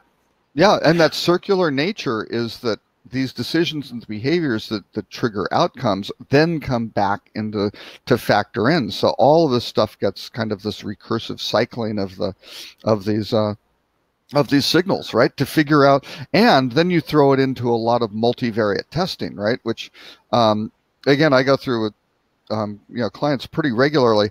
There's A/B testing. Everybody's familiar with A/B testing. You go, oh, we have the picture of the family at dinner, and we've got the picture of the family by the pool side, and what works best? You go, oh, look, it's the one at the pool. That's great. We're going to use that. Now we're going to have some sort of text that describes, you're looking at, targeting whatever families to go do such and such, and you're saying something about engage with the family is like headline number one, or H1 tag number or your H1 tag, and then the other one might be I don't know. So the excitement with the family or something like that. Well, guess what? It might be that when you look at that, you go, oh, it's excitement with the family. When you're just testing those blind, without the image, you go, that's the one. So we're going to put the picture of the kids at the pool and the excitement with the families. Then you test it together, right? Doing multivariate. And what do you wind up with? You go, what do you know? The engage with the family and the picture at dinner works better. Who knew? Actually, engage with the family at dinner works better than engage with the family with the visual of the pool. Who knew, right? If you went purely with the combination of the A/B testing, you would have wound up with excitement at the pool, which doesn't work as well, right? That might be option number 4. It might be your worst outcome, even though they scored independently. So again, you've got to look at these things, and again, that's what the online travel agencies are doing. That's what Google is doing. That's what all the folks who are really playing in this with AI. I mean, it's the true application of big data. And Tim's the one who says you've got to make it small data, and you do, but there's a lot of stuff to filter through and figure out what signals are most important. And it's the outcome. It's the sum of the parts that really makes the difference. Right. How does this overall page work? Even though now you can structure your website where there are lots of different modules to that page that can be interchangeable, you go, this is the combination that works best, and there are tools to be able to do that, which is fantastic. So you can start getting sizable samples of people and go, what's their behavior? Where do they go after this? Oh, they bounce. That's bad. So now let's go. Oh, they register for the newsletter. They go do an availability search and pop in dates, or they click to this particular room category to look at what that's about, or they start looking at the food and beverage. That's all fine and good, but again, that's not the end of the story on that page. You've got to look at that whole journey of going ultimately, and now what these groups are basically doing is going, let's look at who booked. Good, they booked a family. This is great. It was over this period of time. Now let's go back through all the signals of all the things that they did and figure out which one of those is an important signal. And they go, here's another family who booked. Hey, we found some commonality between these guys. All of a sudden, then you start figuring out that's those are the signals that you can pick up on and go, got it. That's a family, high probability of leading them down through the funnel to go make this happen. So it's and the last of the 2018 things that I think we shouldn't miss, of course, is the voice engagement, the voice activation. I mean, we just went through Christmas. We're still finishing the holidays time. We're coming up on New Year's, and the amount of voice activated promotions, the new Facebook stuff, the new Google. I bought the Google Home Hub. Actually, I had Google product at home already. I bought the hub that Costco had. Oh, you bought the Home Hub, huh? I only have the Home, which fortunately now isn't falling off of my network as much. They must have done a firmware upgrade. So I was going to ask you about that because all of a sudden mine started falling off the network. I got this one and I've been messing with it, but. Yeah, but the Home Hub hasn't. The other ones are fine. The Home Hub was fun because Costco had it on sale for $200, which was great. Yeah. So the nice part of it is it doesn't have a microphone or a camera. No, it has a camera. It doesn't have a camera, right? Doesn't have a camera, which right. That's why I got it because I did the whole Facebook thing. Not a big fan. Like if I'm going to do face updates because I can control it. But I bought all these smart hubs, light bulbs, because there's this new light bulbs that came out from a company, and I can buy 2 smart bulbs for $20. Wow! And they connect into the hub. So I'm like, drove my wife crazy. Went around the whole. Now you can have purple and orange and yellow and green lighting. I can make my patio light. I'm the red light district. Anyway, yeah. But I mean, I have it in the bedroom. Why do people keep knocking at my door at 2 a.m.? Hey, Philip. Hey. Put the red light on, see what happens. But I changed the lights in all of our bedrooms and so forth, and we have all names. Quickly learned the longer the name, the more the pain in the ass. So now all the lights have short names to it. But the nice part is I put the hub by my wife so that she can control the brightness, the luminosity as to whether it's a natural light, soft white, the old yellowish lights, plus also a bajillion colors if you want to. Strobe effects? No. The unfortunate part about what the hub doesn't do is if you change it, it'll change to a color. Like, you say, okay, Google, change to red, and it'll change it. It won't change it back to natural light or yellow light or outdoor light. You have to actually go into the app for the light and change it back to one of the natural lights. So you need IFTTT, whatever it is you call it, IFT command set, and you make your own skill, and you say, to change it back to natural light, and you can go set that. So, but the nice part is the thermostat's controlled by it, the security system is controlled by it, the lights are controlled by it, the cameras are controlled by it. All that stuff is like, hey, okay, Google, show me Nest Camera 1, and I can see, the camera I have, and it's really neat in that sense. But what really is neat is I didn't notice how much visualization would improve the results of the answers. Still a visual thing where it's like, okay, Google, what's the weather today? And the screen will come up and it'll show you the progression of the temperature changes there. And it'll tell you the temperature at the time, and that's what you wanted to know. But it also gives you a sense of it's that, and we get so used to phone, we get so used to, to being able to go look and just glance at it. It's a nice little, like always having a computer on kind of thing. You know what I mean? It's in that sense. But this voice activation thing, and I know probably David Atkins is going to bring this up in the conference a lot more, but you got to start planning for this because we've had this conversation before. I'm already making Amazon skills for one of my hotels. I'm making Google Assistant skills, but I have no use for them right now. I'm just playing to understand it and how to use it. But this talking to engage thing, I see this as a very real, because how often, and I mean this sincerely, because you travel probably as much as I do, if not more, you go into XYZ hotel. Again, I get to have where I actually take a picture of my room number, because after a week's worth of travel, I confuse room numbers as to which hotels I stay. I've many times gone out of the front desk going, yeah, I'm in room 1153, and like, we only have 8 floors. I'm like, oh shit, that's yesterday. I'm in so I actually take a picture of the room number, so if in case I go up, I'm like, oh, and remember, it's also getting old. But anyway, so how often when you go in, you don't know where the light switches are for what? They don't, and because of power saving, they don't leave lights on a lot of times. So you walk into a dark room. How nice would it in the future, as things go forward, you walk into the room, either motion activated or, hey, turn lights on, lights go on. Yeah. And also when you get in, it also, and this will save in the long run for those places that can't really re-hardwire their rooms to bring everything closer to the beds. to think that you don't have to walk across the room to flip the light switch off. You can simply call it out. I mean, that'll be a value savings to them in that sense. So it's coming. Yeah. I mean, it's not coming. It's here. It's how it's being expanded, I think. Is well, and you were describing Google's duplex, right? And the duplexing where you have a conversation with an AI assistant, and that AI assistant will call. I mean, the use case when they announced it in May was actually making a restaurant reservation, and basically the AI calls the restaurant to do it, and I believe that is now live. I think it is live. Yeah. It's not open to everybody yet. Now it's only if you have a Google Pixel 3, and I don't. I have an old original Pixel, and I don't know. Maybe this will be enough to swing me over, because my original Pixel is actually working quite nicely, thank you. It's still going pretty strong, which is great in terms of being happy about having a nice smartphone purchase, which is now going on to year 3 and still working really just as functionally well as it was at the beginning. I mean, and actually even better, because the software has been upgraded, and it's great. But now duplex, and I'm guessing I don't know, unless Google goes and pulls an Apple, I will probably have duplex capability on my phone at some point, right? And I think actually after 3 years, then Google's going to stop.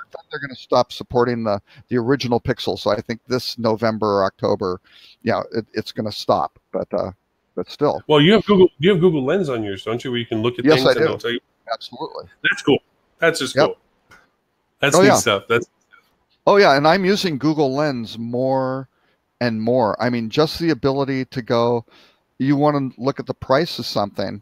Yes, you can go into Amazon and things like that, but you can just go to Google Lens. It's open, and it opens up like automatically in the Google Assistant, right? With my phone, you just tap on it, and you show the picture of a barcode, and you tap a little blue dot, and boom, it comes back. Here's the price, and there it is, and you go, oh wow, that's a fantastically good price. I use Amazon's because Amazon you can do the same thing. But the thing what I use a lot, because over the Christmas holidays, just as an inside thing, is I love cooking Indonesian food. My wife is Dutch, and she loves. She can fall in love with Indonesia because she grew up in Indonesia. So we bring a lot of friends over, and I make this big what's called rijstafel. It's a Dutch dinner, and there's lots of different dishes to this, and it's an all-day event for me to cook. And a lot of the stuff I use is very authentic in the sense that you can only buy it at certain stores, and they're all in Indonesian or Thai or whatever. And so I take the Google Translate, hit that bad boy on, and then you look at the recipe listings or the directions on the back of the packages, and you literally see the little jumbo, and it shows you I pick English to read it to me, and it shows you in English through the viewer what it's saying, and I'm just like, this is crazy good. I mean, God, to be able to do that is it's fun. I mean. Anyways, all right, digressed on that. But I posted a little thing from The Verge. Actually, I posted one thing before when you were talking about gaming things. There was a nice little I don't know if you listen to the Freakonomics podcast, but it's a great kind of entertaining nerd great for nerds and geeks. But they did have one which was a rebroadcast they did over the holidays, which was how to win games and beat people. Right, and it's with a guy who wrote a book on all sorts of how to win at all these different games. But the host wound up playing him at 4 games, and his goal was to win at 1 and to draw at 1. Right, that he figured would be a success, and he did. Right, because and you suddenly learn that this playing the games sometimes there are different strategies, but as you were saying with the ball bouncing down. Sometimes things, you don't have control over all of these things. And sometimes someone can it's like playing chess. Every once in a while you get someone makes a really crazy, stupid move that isn't anticipated by the platform. And then all of a sudden you go, or the classic, drunk backgammon tournament, right? Sort of thing where somebody does something really stupid and beats the best backgammon player because it's like, I haven't seen that before. And all of a sudden it throws them off, sort of thing. And that's pretty much where we are with marketing. Right, exactly. All right. It's the drunk so 2018, good with it. We got 12-ish minutes or so. We can hit a little bit of 2019 prognostications, and we still have a rut row. That's right. To throw there as well. You want to do the sales and marketing trends to watch in 2019? Yes, that's the one I was talking about. The article was written by Sean McCracken, which, by the way, and I don't know why this triggers me, but when you see names like that, all of a sudden you want to like bring out your best Scottish brogue accent you can have, you know, like lads and lassies and all this. I don't know what is it, Sean McCracken. You know, it's just, you know, it's like I was just like, yay, let's go do that. But okay, some of the things they pointed out. One of the first ones was evolving analytics. Yes. And it's true because, you know, I'm a geek about chasing down new software. If anybody wants to go into a vortex of black hole time consumption, go to a platform called Product Hunt. You mean they aren't in one already? Oh, right? Yeah, they weren't listening for an hour and a half. They got to figure they're already into a product time vortex. That's right. But there's a place called Product Hunt, which is all these evolving technologies of usabilities and so forth. And I'm constantly amazed when you think that, okay, analytics is analytics. This is the only thing you're going to be seeing. They have new usabilities as to how to refine the data that's being produced by analytic platforms and to how to interpret them. And this goes a lot into the AI world. It goes into actually machine learning. I wouldn't even call it AI to say. I would say more machine learning, where, you know, there's progression. AI is on the top of the pile. Machine learning is below that. The correlations created that they're now, as a matter of fact, Microsoft MicroStrategy, their platform that competes with Tableau, is doing this huge announcement in 2019, January, after the CES conference, where they're going to talk about how it's going to start being suggestive in the interpretation. You don't even have to ask it questions. It's going to give you suggested correlations and confidences based on just shoving stuff of data into it. It's not going to, you know, you're going to still be able to finite them and define them and ask questions, but it's actually going to be proactive in its interpretation of some of this data. So this evolving analytics is very real in the sense that more and more interpretation of the data is going to come into play. Right. The caveat in mind, looking at actual behaviors based on all these signals, right? And yeah, your gut feeling that we've always done it this way and always, maybe it's worked and maybe you were lucky, right? And maybe it didn't work because you were unlucky, you know. But again, this will start at least informing those decisions and start giving you some probabilities on here's your best, you know, here's the best option, here's some other options, and or even maybe run A/B or multivariate tests on it, right, to figure out. I think that's what the benefit is, because I think there's two caveats to this discussion that I want to throw into here. One is that there's still more than ever with this actually happening, this transition that I think is happening this year, this upcoming year, is the need for humanization of interpretation of the data is going to be paramount as machines try to proactively engage in the process of discovery of data and values. That's one. The second of it is that it's going to create a Pandora's box of BS with ownerships and management groups as they're handed more and more thoughts, you know, interpretations of data, that they're going to go down these rabbit hole paths of dead ends because they think this, because the machine said that there was this, and you need a human there to step in and go, stop. And I bring this up for one primary example, and this goes very early back. This goes a few years back when we were first trying to use Watson. Yeah. Watson, for those who know, is a computer for Microsoft, it's IBM. Sorry, IBM. And you know, it's when it was on Jeopardy and it won and all that stuff. So we were throwing in all this data and so forth, and I had a young kid that was not hospitality at all. I mean, 21, that was it, just out of college kind of thing. And he was doing all this correlation data, and he comes running to my room. He says, I got the first 95% correlation. The longer people stay in hotels, the more money we make. All right, that's great. Kind of got that one. Yep, good. It's good. Got it. You know, and that is known as a blinding revelation to the obvious. Yes. Yes. Thank you, Captain Obvious. First time caller, long time listener. It is one of those. It is one of those things where you get this and you think it's a testament, like it came off the top of the mountain on a tablet, when in fact it's a statement of some sort of correlated data. And if you don't have that human interpretation of what it is, or worse yet, the data that was used isn't correlated in a way that is usable, that because it was sunshiny every day on Tuesday for the past 2 years and your ADR was above $150, then that must mean that every day that it's sunshiny on Tuesday, your ADR is going to be above $150. Those correlations don't really play. And I mean that, I mean, that's literally a correlation I got. So Because machine doesn't know the difference. It's just data to that, Right. It's cool. And the answer to that, when they say great, so now how do we make this actionable? What's the action? You found it, how do we find guests who will stay longer? Right. If that's the key, or then you have the thing going, or is it better to get these longer term stay guests? What's the profit on that? Right. Because if you're going, hey, to get them to stay for a week, we've got to drop the price to whatever, right? Which is good. And we could fill at higher prices on, 4 of those 5 days or something like that. How does all that work out? And then you start playing Tetris. Right. Yeah. I always tell people when they ask me, it's like, well, we need to ask this question. We need to ask this. Before we ask questions, let's ask ourselves what would we do with the answer to that question. Mm-hmm. Yeah. Just getting an answer to a question doesn't mean it. What would you do with that answer? If it's not something we can use, then why ask the question?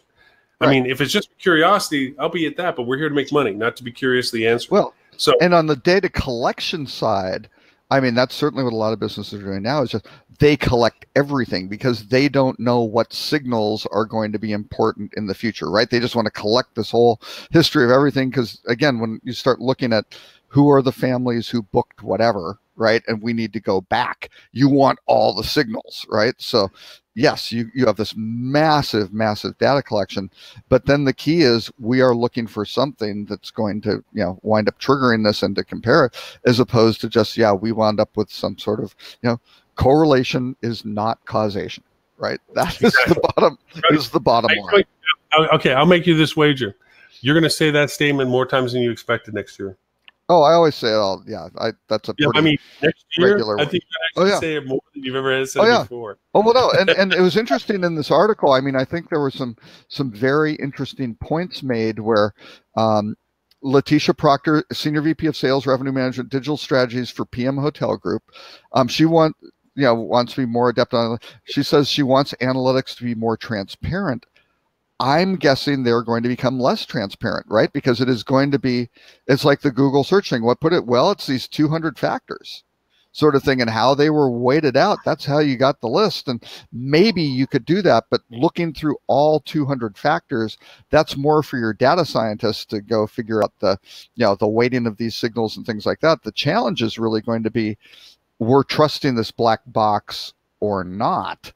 And a lot of it has to do with how this AI or the machine learning, what data has it collected quality data to begin with? Is the data it even has reliable? Is it a complete enough set of data to even use, right? Or is it some little weird subset that could be, skewed one way or another? Do you have the right data? Is it reliable? Is this data set complete? And then you start getting into, well, what sorts of assumptions and calculations were made to go figure this stuff out? Because again, once it works a couple times and people keep using it over and over and over, case in point, the global financial crisis was created by fundamentally derivative algorithms which were pushing derivative real estate based equities, right? So you'd take all sorts of these loans, real estate loans, home mortgages, and they would bundle together and basically make them, turn them into a stock, right? Because it's this bundle of underlying securities. Well, the training of that was apparently somebody's dissertation at Penn State, and this was what everybody was focusing. Well, there was a little bit of a flaw in that, because the flaw was all of the training data was basically when markets were going up. It was post 2001 or something like that. And they had never looked at this stuff in a downturn, and holy crap, what happens in the downturn? Oh, it's like leverage. There's a negative amplification effect here. That leverage is great when you're borrowing money and, and markets are going up. You can use that to your advantage. And when it goes the other way, you are dead meat. And the entire global financial industry cratered because of it, basically because of some algorithms that were saying, this is great, this is good, and didn't really have the raw data to go, didn't know, had no idea what happened when things turned down. Yeah, we'd never seen signals like that before, so who knew? Right? So that's it's scary. It's scary stuff. There's actually, I'll see if I can find there was a great article that I showed my my daughter who's at Texas Tech. Oh boy, I don't know if I can find it. It's basically, it was the summary that parachutes don't save you, right? From parachutes have no impact when you're jumping out of a plane. Yeah, parachutes have no positive impact on saving you from jumping out of an airplane. Right. And it was great. And a way to show that when you create correlations based on specific lines of data, you can create conclusions that are solid on the data, but unattached to the reality of the value. Yeah, right. There was a great article. Actually, you know what? I'll throw that in the show notes because I have that. Yeah. I saved that in Evernote. It was a great. They did that as an example of showing the abuse data interpretation. Well, and what they did is, and it was great. It was very, very cleverly written because they said first their presumption was that whenever you do a study, a scientific research study, you need a control group. And there was a flaw with parachutes because there was not a control group of people jumping out of airplanes without them.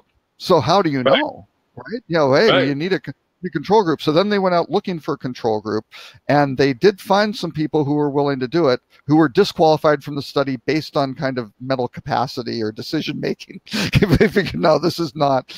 We don't want these people in our control group. But you know, here's the thing: they did a control group. People were willing to jump out of a plane without a parachute, but the plane was on the ground. They didn't make a qualified statement that it had to be in an area of altitude. Right. Okay. Yeah. And so they ran the calculation. The parachute didn't improve the so yeah, but for that end, it is a matter of how the data was defined, how it was drawn, the source of its creation. Just because you follow the methodology doesn't mean the data results are provable. So there's no action. To your point, causation does not create an action out of this. But I don't want to lose track of the time. But I also want to point out some of the other statements they had for the 19 thing. The rate confusion one. That was the next one. Yep. And I bring up the fact that Calvin Anderson from Red Lion Hotel Group, when he was speaking to the Direct Channel Conference in Dallas, made an interesting bold statement that public rates are going to be replaced by private rates, personalization rates. Yeah, and that is happening rapidly. Yes, which there are pluses and minuses to that, folks. Yes, yes, and a lot of implications to that as well. I mean, and I brought into the conversation, I didn't do it at that conference, but I bring it into the conversation on our show, that China is going through a social score qualification now, where depending on your social score assigned by the Chinese government, you're either entitled or restricted from better interest rates, which sounds hauntingly familiar to a credit score, to your ability to have certain housing available to you, to be able to live in certain cities, to be able to go over and have family expansions, or to have certain jobs available to you. And when it comes to social score, it's not just your credit rating, as I was referring to in our case, but whether or not, because cameras are everywhere over there, how often you go to the liquor aisle, how often are you seen out at, how long, how many times do you date? What do you do when you're engaged with social activities? What is your public performance record when it comes to are you held because the police because you're in the wrong place at the wrong time, or so? All these scores, things are influencing your score, and they give you no methodology to change your score. Right? They don't go say, "Oh, you can redeem yourself by doing this or doing this." There is no alternate. You are assigned a value, and that's the value you have until they decide to change it for whatever reasons they have. And so with that in mind, when you start talking about personalization of pricing, and I had this conversation about retail, is like, how cool would it be if you walked in the store and then there was no price tags and everything, but as you walked up to it, you could scan it and it would be given a price based on the value proposition you represent as a purchaser compared to maybe another person as a purchaser. Well, same too with pricing for hotels. Why would I get such a great score compared to Robert, who schleps around and looks for opaque websites and tries to compare your rates and take your cheapest rate? So you don't want to give him a good rate. Where me, I'm nice, I'm kind, I say nice things to you, and I want you to understand go, and you give me a great rate. I'm honest about it. Say between January 21st and 23rd in New York, somewhere close to Times Square. If you gave me something really good rate, we could talk about how great your hotel was on the show, maybe. But anyway, the idea is that why would we have different rates? And that personalization of rates has that caveat. Is like, now are you saying because of my gender? Or are you saying because of my ethnicity? That's right. Where do these lines get drawn? So there is a whole tangled web there to get sorted out as to what we define as the criteria associated with rate segmentation when it comes to privatization of rates. And again, this whole trade-off of privacy versus convenience and having insider access and things that aren't publicly available, it becomes a very, very slippery slope. Because again, my gripe, and I think Hilton is now heading this direction, that these discounted rates for which were private rates, right, for stay at the Hilton if you book direct, I don't think was necessarily resonating that well with people who were indifferent to Hilton, right? To their regular guests who know and love Hilton, this is a way where they get a discount, and they should be paying a premium because they know and love Hilton, theoretically, right? They should be the ones who are, if you're loyal, you're willing to pay a price premium because you love that brand. And you're getting rewarded for that in other ways. Right, exactly.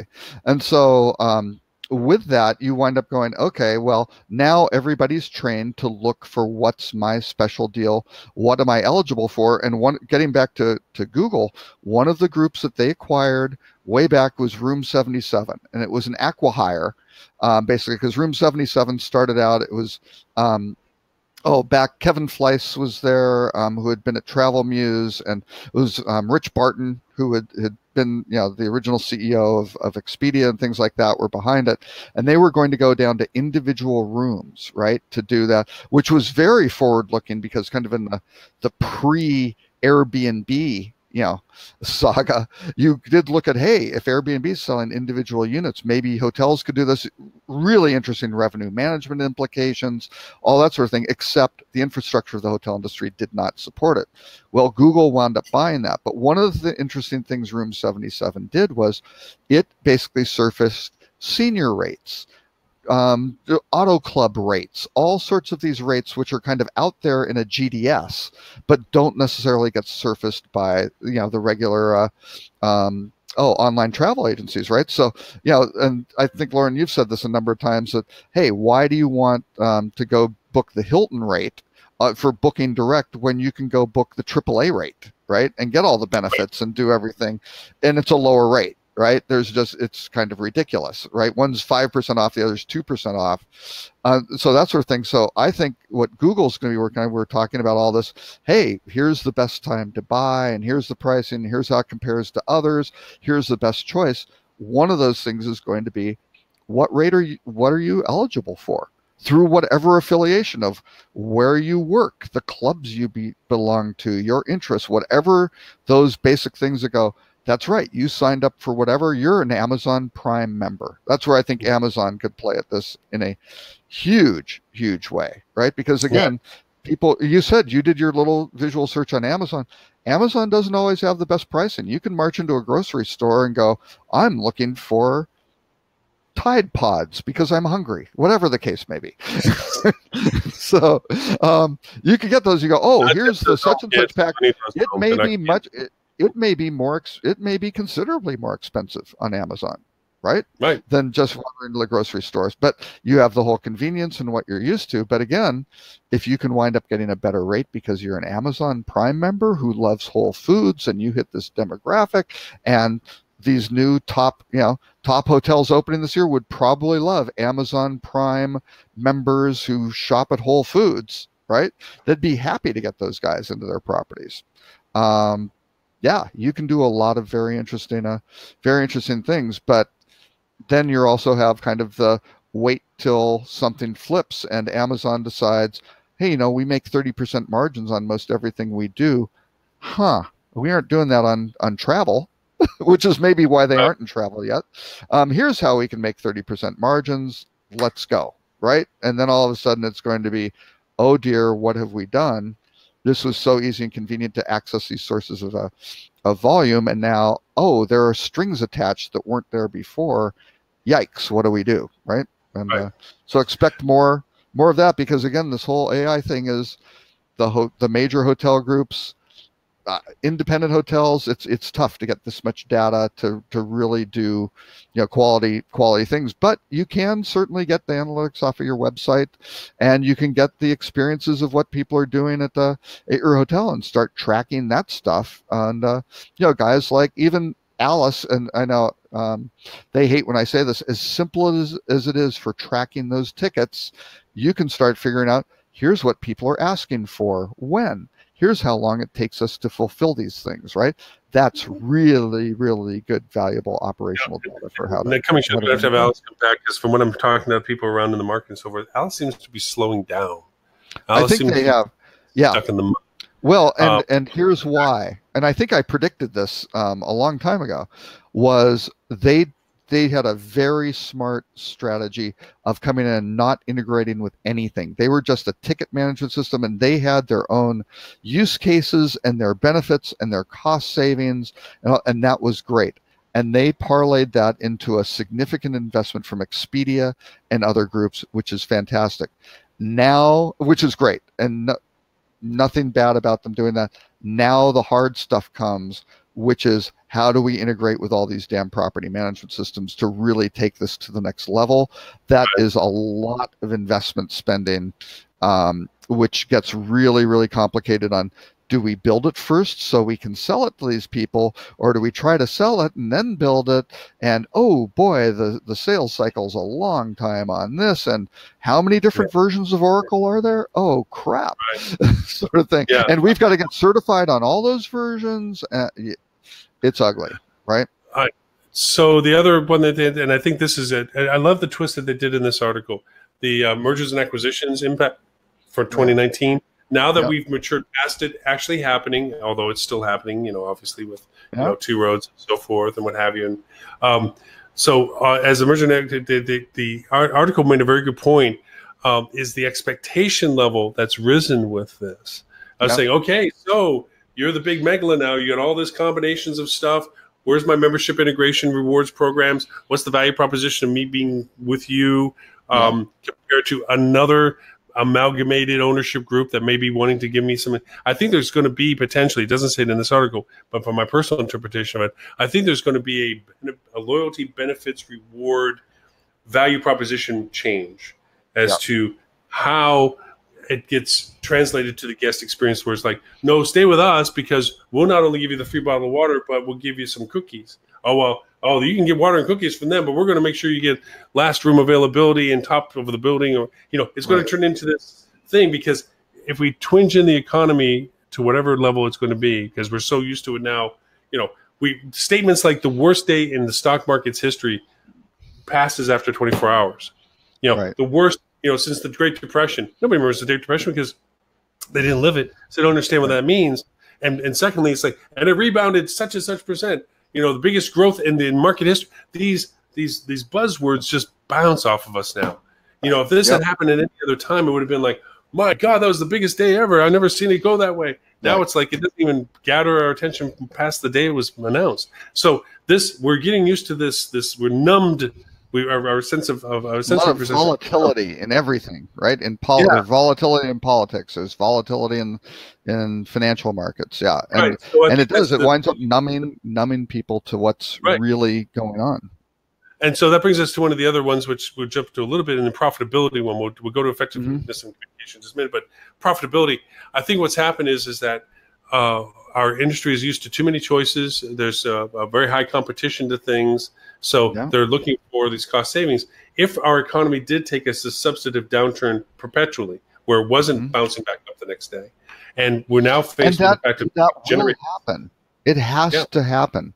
I mean, this is the longest bull market run, I believe. I don't know if it's in history, but it's at least in the top couple. I mean, it's well over 10 years now. And so, well, actually, no, it's approaching, I think it's 9 years, right? So the bottom was 2009. So sometime next year, it'll be 10 years. And these things don't normally run that long. It's run twice as long. Normally it's like 5 years, right? They have their reasons for it. They say because it was so deep so quickly, and because it was such a steady, slow, progressive out, it stretched the timeline of its recovery. And there were artificial means, which were artificially low interest rates, right? So the Federal Reserve kind of made sure inflation didn't kick in. They managed this very, very carefully, and now, and they have to, quite frankly, because you do not want a downturn when you have, a 0.5 point interest rate, because you can't lower interest rates to fuel the economy. There's no place to go down, right? So they've got to get it back up into some sort of normal territory, which I'm sure is what the Fed is fighting to do, going, no, the economy's going very well. So there should be, higher interest rates, right? Because there's less risk. This is where it's going, and this should all match up. And yeah, we'll see. And the politics of that are not very popular in some groups, because they want the growth to continue. But boy, if you keep artificially inflating the growth, you are really going to get hammered on the down. And case in point, the Great Depression, the Roaring '20s. Right? Everything was go, go, go. And yeah, when they entered the '30s, not so much roaring, right? So. Well, then this goes to our conversation with Alice and so forth. If the economy took the dive that the market did, even just for the one day that it did, is worst that it ever happened since the Depression, and it stayed there, stuck. Yeah. Okay. All of a sudden, hotels are dealing with less travelers. They're dealing with less money for people to travel with, for those who still are. Yep. You have the disparity of incomes, which we talked earlier on the show, of those who are going to the affluent little small hotels versus those that have to travel for business. The affluent traveler may or may not, initially they would still travel because they feel they probably can. Then as time lingered on, all rich people are rich because they're frugal. And so they would begin to control their finances, even though they could afford to go. The rationale would be, well, let's see how long this lasts. So they'll do less. Those who have to still travel because of work, that's in itself a whole modicum of fluctuation. Well, the whole corporate, in a downturn, the pressure on corporate economics, right, are going to say, curtail travel, put it off, because that is not a necessary sort of thing. I mean, look at how long it took the group market to come back, following the downturn, and all of a sudden the high-end incentive boondoggle programs disappeared. All of a sudden there was corporate governance going, do not send our top salespeople to this lavish resort for God knows what. It sends the wrong message, right? Sort of thing. So that is a problem. So all of a sudden that hits your group market, your corporate market, your association stuff, where all of a sudden it's like, hey, we can't afford that anymore. Everything starts getting compressed. I think how many people in market right now that are in responsible positions worked through that time. Yeah. I mean, figure how many years ago that was. Yeah. That was 9 years ago. Right. Okay. A lot of those people, and I'm not saying we're out of the field yet, there's still a lot of us in positions and so forth and having that work through that time period. But there's a larger audience of people that never lived that. Their entire existence in our industry has been based on a progressive growth. They've never lived through a persistent downturn or a substantive downturn. Yeah, or 9/11 before that, which was what, 7 years before the global financial crisis, right? So both of them, right? These things kind of happen periodically, right? Because you start going back into the 90s. Yes, there was a recession, and remember the first Gulf War. There were all these, these things happen. In 1984, there was a gas crisis where people were lined up for miles to get gasoline, and the roadside guys weren't doing so well at that point, because people literally were like, they were not going to go on a cross-country driving trip sort of thing. Fuel prices went through, airfares went up, right? Because of fuel prices. There were fuel surcharges, all those sorts of things. Air travel was already still for the affluent. I mean, face it, mid-'80s, even though it was regulated, the pricing was still regulated by the government at that time. It was still an affluent. Oh, no, mid-'80s it had been deregulated by that, but still. Was it like, yes. So it was Alfred Kahn in 70. It was deregulated, wasn't it? I thought it was. No, or am I thinking? No. I think it was like 78, 79, something like that. All right. So before we run out of time, which has been already relatively long for us, way back when in my college days. So. Efficiencies in communication. Our rising systems allow more personal communication. And yes, that goes back to a little of our AI conversation. It goes back to how people communicate, where they're being communicated with, and what is being communicated with them on those channels. We made the Q comment, but we say this over and over. If you're in social and all you're talking about is room and rate, You're not getting it. You're not one. You're wasting your money if you're spending it in that space doing that. Right. Two, you're wasting your time if you're not spending money in posting that kind of stuff. The social platforms, especially now in PPC and in direct communications, that dialogue has to come somewhere along the point for the people to make the choice of acquisition for you. Right. But it isn't your persistent singular comment. You have to engage guests on platforms in the context that they want to, with the content that they're interested in. And so we have so many channels to choose from. It's not, and you talk about being old and thinking back to the day, it's not just buying the best roadside sign as they're coming into your town. It's not just being in the hotel book. It's not just being in a brand that gets put into a GDS singular code because there's only 6 codes in existence, because that's all the brands that were in existence at the time. Right. It's not that anymore. It's the thousands of things. It's whether or not to have something run on social before you trigger it on paid, before you trigger it on organic, before you refer to it in something that somebody sees on a different medium. To go back to the digital marketing versus marketing statement, digital is a tool, as you pointed out, and marketing is all of those things, including visualization, TV, radio. They're still there. They're not at what they were, but they still have value in certain ways. Yep. Oh, sure. And actually, I absolutely loved the comment from Michael Cady, who I don't know, VP of Marketing for Charlestown Hotels.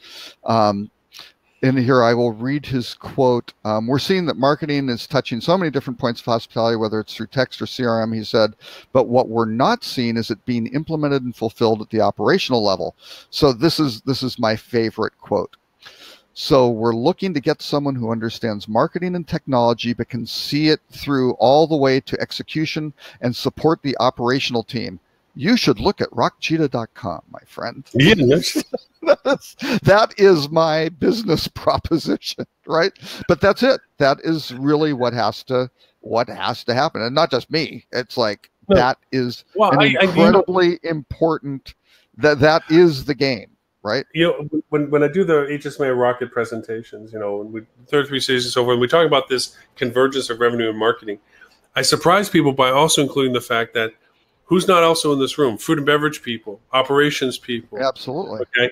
Accounting people. And they're like looking at me like, what the hell would accounting be involved with this?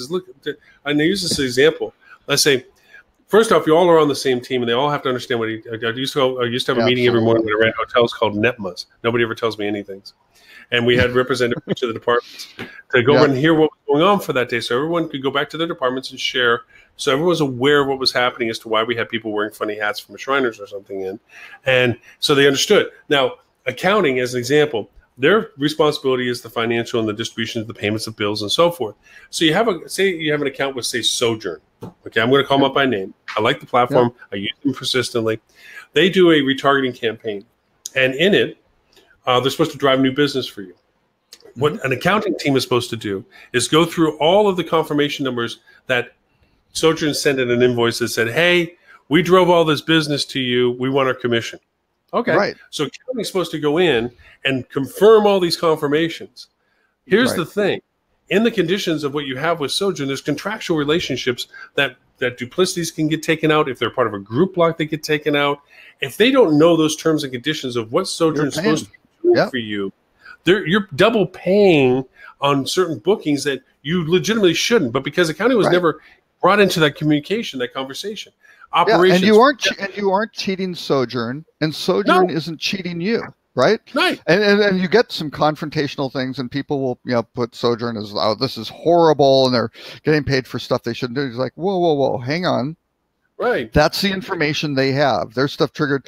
It's on you to figure out and to reconcile that and go, hang on, we've got this other stuff. And no, yes, you're right. Your Pixel, you sent us an invoice for your Pixels firing. Excellent. Right. We understand that. But here's how the stuff wound up booking. And that's, we understand the Pixel fired, but that's not causation. Correlation is not causation.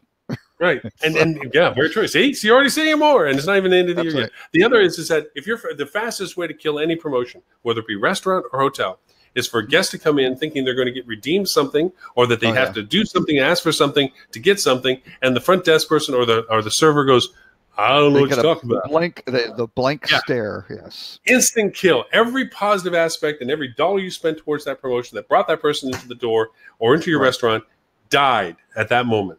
Because then, because of your lack of communication to your operational team, you've just destroyed the value proposition of what that guest experience was supposed to be. Because now the guest, their responsibility, and you put on their shoulders, is they have to explain the very promotion that the staff person should know about, that they know more about, to explain to them why they're asking for what they're asking for. Yeah. That's never positive. Oh, no. Yeah, absolutely. So, yeah, I'm going to read two things this is the I told you so moment, right? Because I am updating my Rock Cheetah website. It's going to look very, very different shortly. But this stuff has been out there since the last time I updated it, which was probably 2010-ish. Well, maybe. I'm not sure when I wound up doing this. It was probably 2012, at least 6 or 7 years ago. What Rock Cheetah does helps travel sellers profitably engage guests by aligning innovative hotel marketing strategies with integrated travel technologies and efficient business processes. That's what you need to do to be successful, right? And then my Views from a Corner Suite blog is proving hotel marketing, travel technology, quality service, and profitability can peacefully coexist.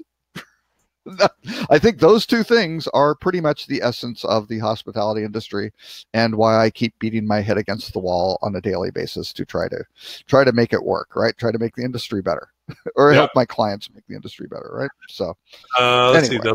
See the other one, which I agree with, but again, it's not as critical. You're not chasing the next new carrot where it says marketing digitally to post millennials. We all know there's generation after generation after generation. And we've been focused on millennials now for way longer than we should have. Yeah. Yeah, but like Gen Z and a lot of these guys, they don't necessarily. Now, it's good to start nurturing that and to have products that are aware of, here's what folks, like, who are young and doing new cool things. That's great, but some of those may be in conflict with what your older folks want. So you've got to figure that out in your product planning and stuff like that, to make sure that really works well. Because just chasing after Gen Z or whatever, I can't remember what my daughter's is. It's the one after the millennials, whatever that may be. They don't have any money, right? They're still in college generally, and that's kind of the group that traditionally loved youth hostels and things like that. And now they have Airbnbs to enhance off of that, and hostels are getting stronger, sort of thing, and morphing into different things. So it's going to be interesting, but I still think it's, you mentioned like the Big Hilton and that new renovation. Yeah, these places need to be redeveloped and figure out what's going to attract and be more attractive to today's prime market, which may be your boomers and Gen Xers who have all the money and are have all the travel spend right now. Or are you going to start shifting more to millennials and younger ones to make it cooler and better? Because again, if you're all things to all people, maybe it works. I don't know. But something I'm doing generally doesn't. I'll let you know how it comes out. This is the first time I had a hotel actually do it. I've done it in pieces at other places, but what we're asking is all the team members of a hotel to help the management team create the personas of their guests as they see them to be coming into their hotel. The real personas, not the ones the marketing guys work, or like your 21-year-old revenue analyst who went out and said, "We need people who stay long term. We make more money." Whoa! No, that's what we'd like. What's the reality? Who do we have? Yeah, and then, aspirationally, what it is we think we could bring in based on what we think is our product. There's two components. There's a self-fulfilling one that is, these are the people currently walking into our door. So if we only target on them, that's the only ones where we're going to get in. So it's a self-fulfilling circle. Right. If also we ask the question open-ended, and who do you think would be interested in our product based on what you know about our product, being a team member that you are, housekeeper, engineering, front desk, all these people, tell us who you think would be interested in our product because you know about it and you know the location compared to other things around the market, so forth and so on. So we have that started. It's real simple to do. Just go to Google Forms, make a nice survey out that you send out the link to your staff, and they start filling in. And we're getting some really cool feedback. And then, of course, from our operational side, we correlate the frequency according to what they refer to, and that's the personas we gel together. Now, the other, what we're doing, and this is a simpler way of doing this for the same reason, different purpose.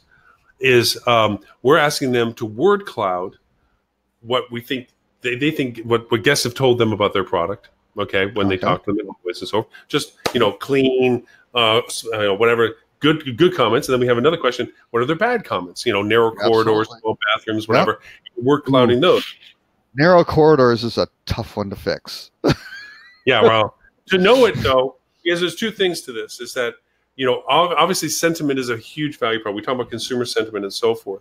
Now, there's There's ways to scrape the terminology used off of platforms like TripAdvisor and incorporate that into your content strategy. Yeah. If you know the positives that people are saying about your product, you amplify those in the content of your website content. If there's negative things being said about you persistently, then there are ways to address them in your content to minimize the impact of how they might be perceived. And first, operationally make those go away. If you can. If it's a service-related issue, it should disappear. And if it is narrow corridors may be something to do with wall vinyl, carpet, and lighting. I don't know. Right. But again, if service-related issues, they should all disappear.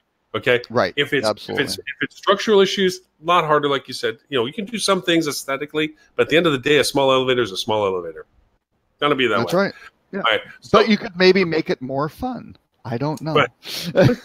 Put clown faces on there. So the idea of it is, so what we're getting now is these generalized personas, and they're, bless their hearts, they're putting in what they think, okay? Mm-hmm. And not all of it is relevant, but it does give some context. Even though you may not use that actual specific instance they're referring to, the context of what they're trying to imply can be used. And then the word clouds, we actually asked for 4 word clouds. What you would say good, what you would say bad. What a guest says good, what a guest says bad.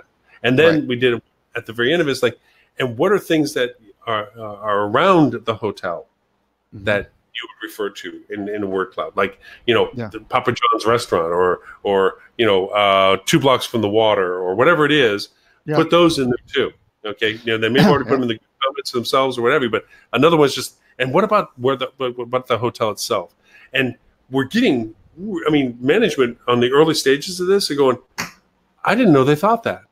I didn't know that they said that. I didn't know that and by God, management better listen to them, respond to it, communicate, thank them, and be grateful for the insight. And all of a sudden, we have a more engaged staff that feels that they have a voice in the direction of the hotel and how it's being managed, and they're listening to us. Wow.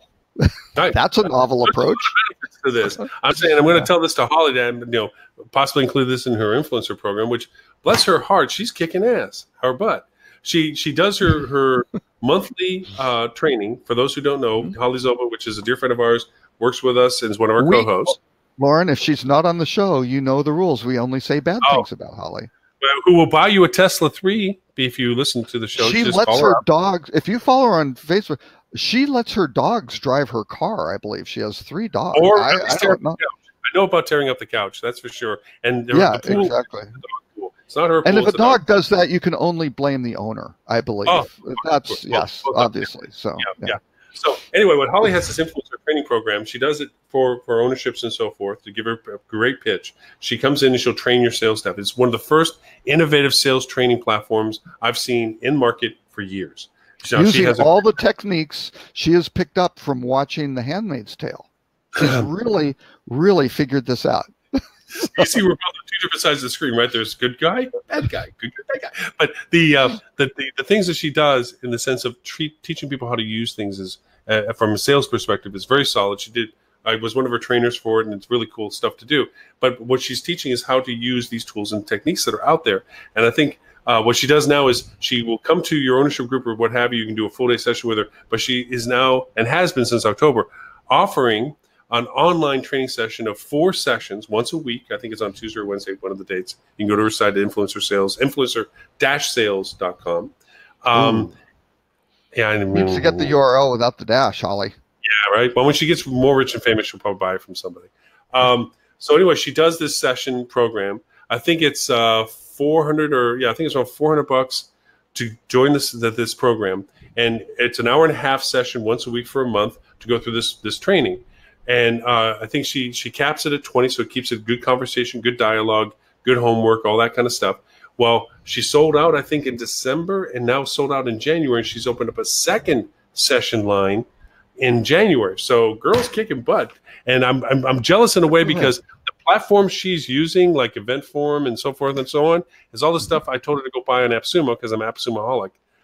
It's a software platform you buy software from. But all the platforms she's using for training and for the event stuff and everything else like this is platforms I have sitting on a shelf right now that I haven't started messing with. So I'm like, well, girl, I think I'm just going to follow your lead this time and see if we can start putting some of this stuff together. So more to come for 2019. Let's say that. Robert might be one of your instructors, for God's sake, how to influence friends and what was it? How to control enemies and influence friends. What was that book? What was that famous book? God. Oh, no. That's how to win, something like win friends and influence people or something like that, right? That was an old, yeah. Oh crap! Who was? I can't remember the name of the guy who did that. Used to be like the go-to, sales. That was the whole sales networking. Yeah, how to be a salesperson, right? Yep. Hey, we're past our time, but real quickly, why don't you run through the rut row real quick? Oh, the rut row. What was the rut? Oh, yes. A little bit. Talk about having a problem of having to change a physical property. There's a bit of a kerfluffle in Las Vegas where Wynn Resorts actually you have Genting Resorts World, which is a very, very large Chinese-based group, very, very dominant in Macau, direct competitor with Wynn and Sands there. Are coming in with a very large property in Las Vegas. The interesting thing is that there are some design similarities between the new Genting product and Wynn in terms of having kind of these curved buildings with the name up on the corner and things like that. They're going right across the street either. That doesn't help either. And they are right across the street, which actually from one perspective, you kind of look at it and you go, oh, well, here's Las Vegas. We have some design consistency. That's nice, sort of thing, instead of just completely clashing, sort of things. But Wynn has now basically said that what their look of with the Wynn and Encore this is a trademark violation, that they are trading on their design of their property, and they want to shut now. What's interesting is Wynn did not come out with this lawsuit when the first drawings were published many years ago. They have waited for a big chunk of complete. I mean, these things are up multiple. I don't know if they've topped off yet, but there's a lot of steel that has been built and concrete poured. I saw out there a couple of months ago. I'm looking at going, I didn't think the Wynn was expanding, and then I found out who it was. I'm like, Oh, did you really think it was Wynn? I did. When you saw it? Oh, you did? Oh, well. I thought they were building more. And they're going to connect everything else. Yeah. I did. I actually thought. But you know what? They probably talked to somebody in Apple, and they said, Apple and Samsung, wait for it. Okay, now. Yeah, exactly. No, you can get a bigger number if you time it now. Yeah. We will. And again, it's a competitor, right? A big competitor. How much pain can we, exert on these guys? And who knows, with the whole, there's certainly a lot of Chinese intellectual property violation in the tech space. So I don't know if they're calculating that into a sort of halo effect of, demonizing, the Chinese. Oh, they're stealing in U.S. intellectual property. I have no idea. I don't know if they'll be successful. Who the heck knows? But this winds up becoming a problem for the Genting folks that they have to deal. Now, they do have a lot of money and a lot of resources, but the Wynn guys do as well. So who knows? We'll have to see. So anyway, yes, to change Genting, I don't think is going to have square buildings built. I'm sure they're asking for some sort of reasonable. Tear it down and build it differently is probably the logical ask. Yeah, or they'll have to show an expansion plan that ultimately, like a Sagrada Familia, it starts this way but ends this way. Alters the look. Yeah, we need it to be painted pink with polka dots and stripes. I don't know. Yeah, Yeah. Maybe they'll make it into a starfish. Who knows? With swirly arms. Or they say, or you just give it to us, and then we'll actually what they'll probably do is say, we will license the look to you for, 30% of your gaming receipts or something. Something. Yeah. Yeah. Mr. Robert, well, first off, here it was just you and I, and we blow past 2 hours and 10 minutes. Well, yes, which normally we would do 4 or 5 hours, but that's right. We're going to cut it short. In our dialogue today, I thought we covered our topics exceptionally well, and to the point I made earlier in the show, this is a tip to the iceberg of the content that Robert curated for us, and for all the links that we did not get to, and there are substantive numbers of those, and they're excellent articles, well worth the time to read, because as I said, Robert took the time to curate these and things. This is the articles I didn't put in there, which are just, right. Which I will have a couple rollovers next week, because there were 2 biggies that I think that hit this morning that we'll talk about next week, maybe when we have a crowd, which I believe, in fairness to Ed St. Ange and Tim Peter and Stuart Butler, Holly Zoba and Val Amperini, I'm sure they are involved during this holiday season in exceptional sacrifice of volunteer work and, something really helping multitudes of individuals improve their lives, because that would, I think, be the only thing that they should be doing aside from being on this. Yes, you all agreed, first rule of Fight Club is no clients interfere with our Fight Club. Well, and they've all told us that they all hate their families, so they don't want to spend it.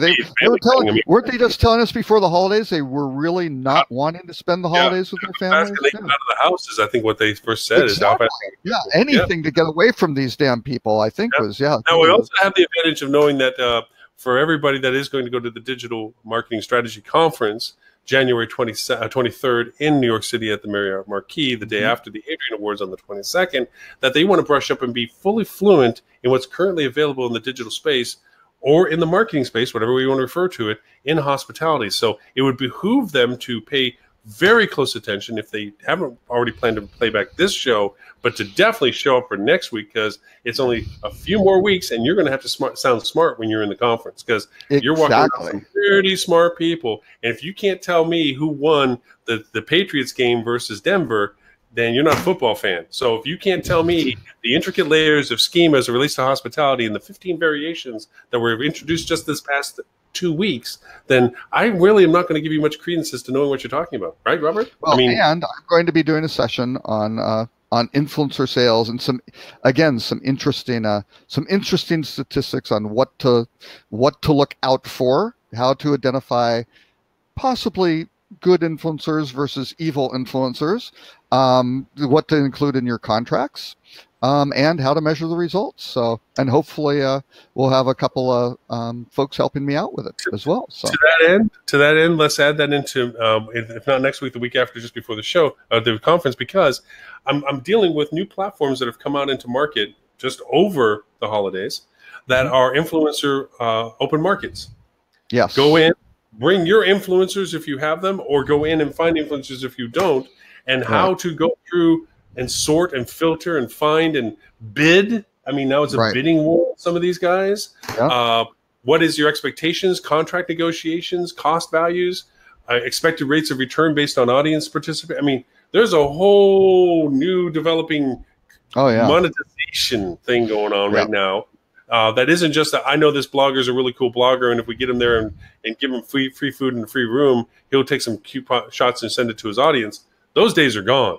That's out the window. Okay, now you're talking about exactly how many posts of what type, of what image type, as to what you're giving versus what you're getting, how many frequencies, what's the separation dates.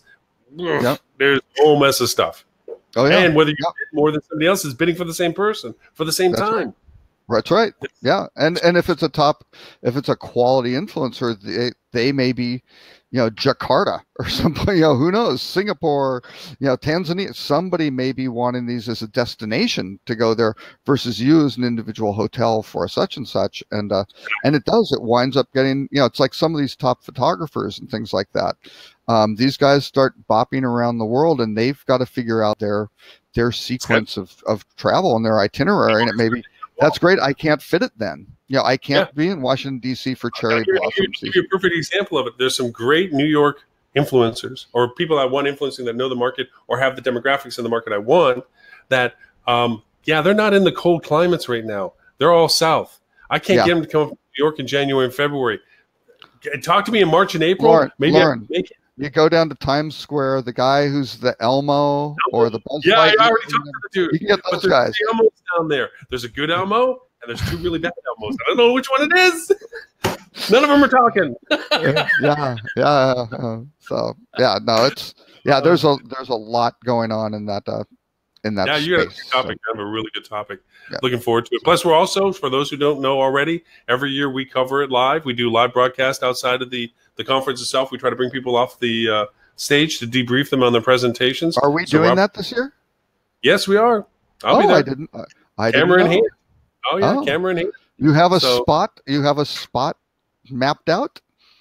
No, but I'm not akin to going over to the registration table and dragging it across the room when they're not looking and throwing my banner and going, "I'm what happened to your table." That damn skirting is always a problem, though, isn't it? We'll figure it out. We always do. And Robert's always been great about being a participant in that process too. So anyway, we're well past time, but Mr. Robert, thank you. I don't know if I will talk to you before the change of the year, so a very happy new year. I have always, and I think I called you on this one, is I appreciate both your business friendship, acumen, and your insight and your participation in the show as always. It's long since stopped being my show. It's been our show for a very long period of time. Now 3.5 years in the making, and it continued to be as such. It's been a while. So not like those other fly-by-night guys. Fly-by-night co-hosts, no, we can't bash them too hard because it's always a pleasure to have them on when they aren't here.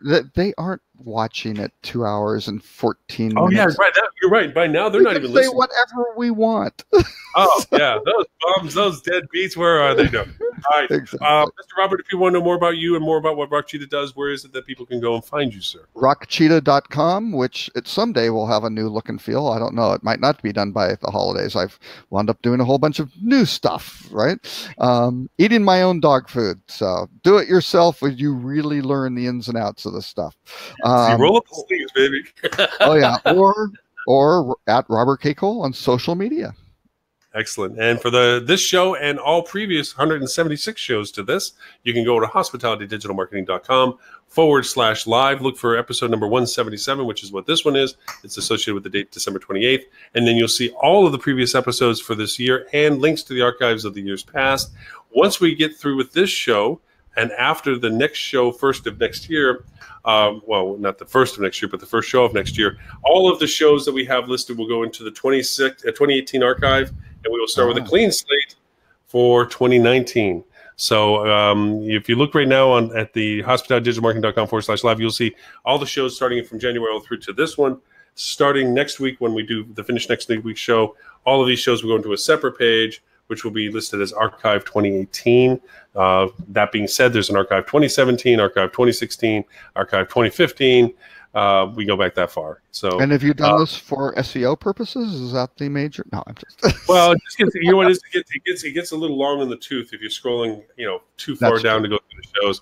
And it's a clean slate for it. I am, and I'll talk to your perpetual page with your parallax view behind it. Come on, you can do really cool things, Lauren. And please don't look past this page because the rest of my website is, like we say, the painter's house is the last to get painted. Being too busy to get to stuff that should be done a long time ago, it's not a site that reflects well on my performance of services that we offer by any stretch of the imagination. But with that said, I am thinking, and I will be putting out a survey to those that I have on my sender mail list and so forth, of potentially changing the name of the show to This Week in Hospitality Marketing. I'm thinking that we might take digital. Hey! Oh, by the way, Seth. I heard. Yeah, hi, Seth. You had an unfortunate loss recently, didn't you? We did. Kelso passed away. Oh, Seth was not happy about that. But yes. Yeah, we had Kelso passed away. Sorry to hear that. I can't even fathom if I were to lose our little lesson right now. So anyway, with that said, I am thinking about, and I will send out a survey, but not that it's going to happen, just it might be a consideration. We might change the show's name to This Week in Hospitality Marketing. That would be excellent. Yes. I think so. I think it's progressed to a point now we don't need to keep referring to the digital component because we talk over such a broad spectrum of things, all marketing related, that they're not necessarily digital is a tool, as we said earlier. So it doesn't have to be identified as the only marketing aspect that we talk about. It's only a component of it. So anyways, we'll have that conversation with them. If that's the case, we might find a different URL for it to reside on as a show unto itself. Leave it at that. And that way we can, we'll see. So for those who are on our mailing list, we expect to receive a survey to that effect, asking your opinion about it. And every year I also ask whether this time slot is still the best time slot. We've shifted over the years. We originally started on Wednesdays.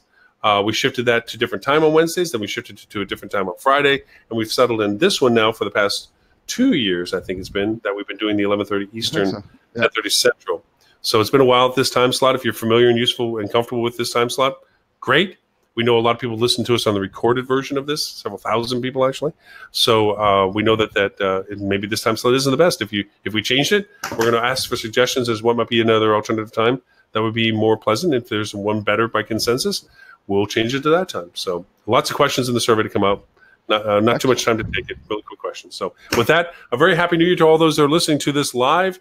A belated Happy New Year to if you're listening to recorded after the New Year's. And if you're still enjoying your holidays like our co-host that didn't show today, have a very happy remaining holiday. Look for the closing credits on the broadcast re-record on this, where I get to go over and bash people things where it's like we ran out of time to talk to Holy Zoba today, Edward St. Ange, Stuart Butler, Val Perini, Tim Peter.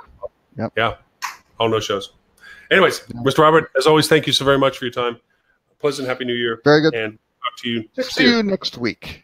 See you next week. Thanks.